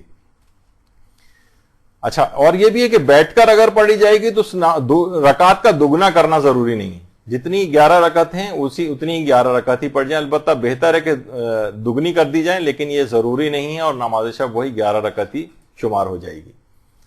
اور ایک مسئلہ اس میں یہ بھی، اگر کوئی شخص کسی نے منت مانی، باقاعدہ منت بھی دیکھیے نماز شب کی مان کر اپنے اوپر واجب کی جا سکتی، تو اگر منت مان لیے کسی نے تو پھر اس کو 11 رکعت ہی مکمل پڑھنا پڑے گی۔ پھر وہ 3 رکعتوں یا 1 رکعت پہ اختصار نہیں کر سکتا کہ میں نے منت مانی تھی اور اجازت بھی ہے کہ آخری 3 رکعت بھی اگر پڑھ لیں، نہیں، منت اگر مانی تھی تو پوری 11 رکعت یا تو 3 رکعت ہی کی منت مانے، ورنہ اگر صرف ایکسپلین سمپل نیت کی منت مانی تھی کہ میں نماز شب پڑھوں گی تو پھر 11 رکعت ہی پڑھنا پڑیں گے۔ البتہ اس میں سورہ الحمد پر اکتفا کر سکتے ہیں، اور دوسرے رکعت یا تفصیلی طریقہ کار کو اختیار کرنا ضروری نہیں۔ اور اسی طرح سے سفر میں بھی دیکھیے نماز شب کی تاکید ہے، اور مسافر کے لیے بھی اس کی تاکید ہے، اتنی اہم نماز ہے۔ اور علماء ایک چیز اور بھی کہتے ہیں، نماز شب کا حق ادا کرنے کا ایک طریقہ ہے، وہ یہ کہ آپ کم سے کم کسی اور شخص کو اس کا عادی بنوا دیں۔ آپ خود اٹھائیں کسی کو، مثلا آپ کسی سہیلی وہ نہیں اٹھ پا رہی، آپ کہیں گی ٹھیک ہے میں تم کو کال کر دیا کروں گی، گھر میں کوئی اور فرد ہے اس کی ذمہ داری قبول کر لیں کہ آپ اسے لازمی نماز شب کے لیے جگائیں گی، کسی ایک کو اس کا عادی بنوا دیں، یہ واقعتاً کہا جائے گا کہ آپ نے نماز شب کے لیے کچھ کام کیا۔ تو بہرحال نماز شب ایک بہت فائدوں والی جو ہے وہ ایک نماز ہے، اور روایتوں میں بھی یہ بات آئی ہے کہ دن میں جو کیے گئے گناہ ہیں وہ بھی معاف ہو جاتے ہیں اس نماز کو انجام دینے سے، اور اس کا شمار اللہ کے مخلص بندوں کے اندر ہونے لگتا ہے۔ میرے پاس اتنا وقت نہیں ہے، تیز رفتاری سے ختم کرنا ہے۔ اور یہی وجہ ہے کہ آیت اللہ بہجت بھی یہ فرماتے تھے کہ نماز شب پڑھنے والے خاموش رات کی تاریکی میں میدان جیت گئے۔ حقیقتاً دیکھا جائے تو یہ انہوں نے بہت بڑا میدان مار لیا، اور دنیا اور آخرت کی ہر کامیابی کے متعلق آیت اللہ علی آقا قاضی فرماتے تھے دنیا چاہتے ہو تب بھی نماز شب پڑھو، اور آخرت چاہتے ہو تب بھی نماز شب پڑھو۔ بے تحاشا اس نمازوں کے فائدے ہیں، حتیٰ کہ روایتوں میں منازل الاخرہ میں بھی ہے کہ مختلف خیالی تصویریں بھی حضرت مریم علیہ السلام کی جو مختلف جگہوں کے اوپر آتی ہیں کہ جب حضرت اسرائیل ان کی قبض روح کے لیے آئے تھے تو انہوں نے فقط مہلت کیا مانگی تھی اسرائیل سے کہ مجھے سجدے میں جانے تک کی مہلت دیتے، جب میں سجدے کے اندر چلی جاؤں تب میری روح کو قبض کر لینا۔ تو پھر وہ سجدے میں گئیں اور اس کے بعد قبض روح ہوا، اور انتقال کے بعد حضرت عیسیٰ نے جب آوازیں بلند کی تھی باقاعدہ کہ مادر گرامی اگر آپ دنیا کے اندر واپس آنا چاہیں تو آپ کس چیز کی خواہش مند ہیں؟ تو حضرت مریم اگرچہ انتقال کر چکی تھی، لیکن روایتوں میں کہ ان کی آواز جو یہ آئی کہ میں اس بات کی خواہش مند ہوں کہ دنیا میں آ کر سرد راتوں کے اندر نمازوں کو ادا کروں اور دن میں سخت گرمیوں کے روزے رکھوں۔ تو بے شمار اس نماز کے جو ہے فائدے ہیں، آخرت کی زینت شمار کی جاتی ہے، چہرے کی خوبصورتی کی وجوہات بیان کی جاتی ہیں روایتوں میں کہ اس کا چہرہ خوبصورت ہو جاتا ہے۔ باقاعدہ آیت اللہ شمس الدین وائزی سے پوچھا گیا کہ یہاں چہرے کے خوبصورت ہونے سے کیا مراد ہے، تو انہوں نے کہا اس سے مراد باطن دل ہے، یعنی اس کا باطن اتنا ہی زیادہ صاف ہو جاتا ہے۔ یعنی چہرے سے مراد یعنی یہ نہیں کہ وہ ٹھیک ہے نورانیت ضرور اس کے اوپر آئے گی، جیسے بلال حبشی اگرچہ کالے تھے سیاہ تھے لیکن نورانیت تھی، حضرت فضہ اگرچہ سیاہ فام تھی لیکن نورانیت تھی، جون حبشی اگرچہ سیاہ فام تھے لیکن ایک نورانیت تھی، جسم سے خوشبوؤں کی لپٹیں ان کی اٹھ رہی تھیں شہادت کے بعد۔ تو نورانیت الگ چیز ہے اور ایک ظاہری خوبصورتی، وہ تو مختلف اداکاروں اور اداکاروں کے اندر بھی بہت ہوتی ہے، لیکن فسق و فجور کے ساتھ آخرت میں اس کا کوئی فائدہ نہیں. تو بہرحال ایک نورانیت اس کے اندر پیدا ہو جاتی ہے، اور اس کے علاوہ علم اور معرفت کے اندر اس کے اضافہ ہوتا ہے. دشمن کے مقابلے میں باقاعدہ نماز ہتھیار کے طور پر شمار ہوتی ہے. عمر اس کی بہت طویل ہو جاتی ہے، یعنی جلدی اس کو پھر موت نہیں ہے. کتنے ہم علماء اور مراجع دیکھتے ہیں آج 98 سال 97 سال 100 سال 102 سال 105 سال، اور طویل عمروں کی وجوہات اس تو گناہ نہ کرنا ہی ہے، اور دوسرا ہے کہ نماز شب کی جو ہے وہ پابندی. ادائیگی قرض کے لیے نماز شب بڑی مجرب نماز سمجھی جاتی ہے. آنکھوں کی بصارت کے لیے بڑی مجرب نماز سمجھی جاتی ہے. قبر کے اندر ایسی نورانیت پیدا کر دے گی، قبر روشن ہو جائے گی. رزق کی اس کی ضمانت ہوتی ہے، یعنی جو نماز شب پڑھتا ہے کبھی تنگی رزق کا شکار نہیں ہوگا. قبر کی تنہائی میں مونس بن کر یہ نماز آ جائے گی. گھر کے اندر ایک خاص نورانیت پیدا ہوتی ہے. اگر کوئی شخص نماز شب کے پابند ہو جائیں، گھر کے افراد تو لڑائی جھگڑے نہیں ہوں گے، آپس میں تعلقات خراب نہیں ہوں گے، اور ملائکہ کی آمد و رفت وہاں پر ہونے لگتی ہے. بلائیں دور ہونے لگتی ہیں، بیماریاں دور ہونے لگتی ہیں. گناہوں سے انسان دور ہوتا ہے، جتنا گناہوں سے دور ہوتا ہے اتنا ہی زیادہ اللہ اس سے راضی و خوش ہوتا ہے. پروردگار نماز شب پڑھنے والے کے اعمال کو قبول کرتا ہے، اور حضرت اسرائیل کی جس وقت آمد ہوگی تو ان کی شفاعت کا سبب بنے گی یہ نماز شب. تو بے تحاشا اس نماز کے فوائد ہیں، اور ان ثواب اور فائدوں کے بعد بھی اگر کوئی شخص نماز شب کو نہ پڑھے تو وہ بہت زیادہ وہ محروم پروردگار کی بارگاہ کے اندر ہوگا کہ اتنے فوائد رکھنے، اتنی آسانیوں کو مہیا کرنے، اور اتنے آسان ترین طریقہ کہ فقط سورہ الحمد پہ بھی اکتفا کر لیا جائے تو 5-6 منٹ کے اندر ہی پوری نماز ہو جاتی ہے. چلتے پھرتے ہو جاتی ہے، بیٹھ کر ہو جاتی ہے، سواری پر ہو جاتی ہے. کون سی سہولت ہے جو اس نماز شب کے لیے نہیں دی گئی، اور پھر بھی بندہ مومن اگر اس نماز کو ادا نہ کرے تو بہت بڑی محرومی کا سبب ہوگا. تو کوشش یہ کریں کہ جیسے کہ ابھی آپ نے سنا اور ایک رغبت پیدا ہوئی ہوگی، اس رغبت کو فوری طور پر استعمال میں لائیں، ڈیلے نہ کیجیے گا. اور آج سے جو پابند نہیں ہے اس نماز شب کو شروع کریں، چاہے اختصار کے ساتھ 1 رکعت سے شروع کریں، 3 رکعت پہ لے جائیں، پھر 11 رکعت پہ لے جائیں. واک اگر کوئی شخص کرتا ہے رات کے وقت تو واک کے دوران اس نماز کو جو ہے چلتے پھرتے پڑھ سکتا ہے. قبلہ رخ ہونے کی بھی شرط نہیں ہے. کتنی چیزیں ایسی ہیں کہ جو سارے فوائد کے ساتھ نماز کو انجام دینے کا اگر کوئی شخص عادی ہو جائے تو بڑے بڑے مقامات عالیہ کو وہ حاصل کر سکتا ہے. تو گفتگو جی ہاں کر سکتے ہیں. جی ہاں، اس میں جتنا فجر سے قریب ہوگا وہ اتنا زیادہ فضیلت والا ہوگا.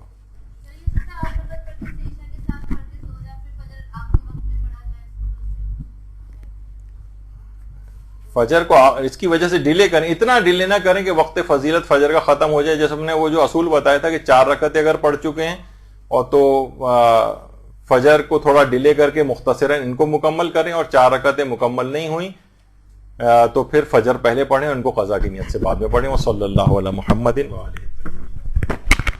برحمتك يا أرحم الراحمين وصلى الله على محمد وآله الطاهرين.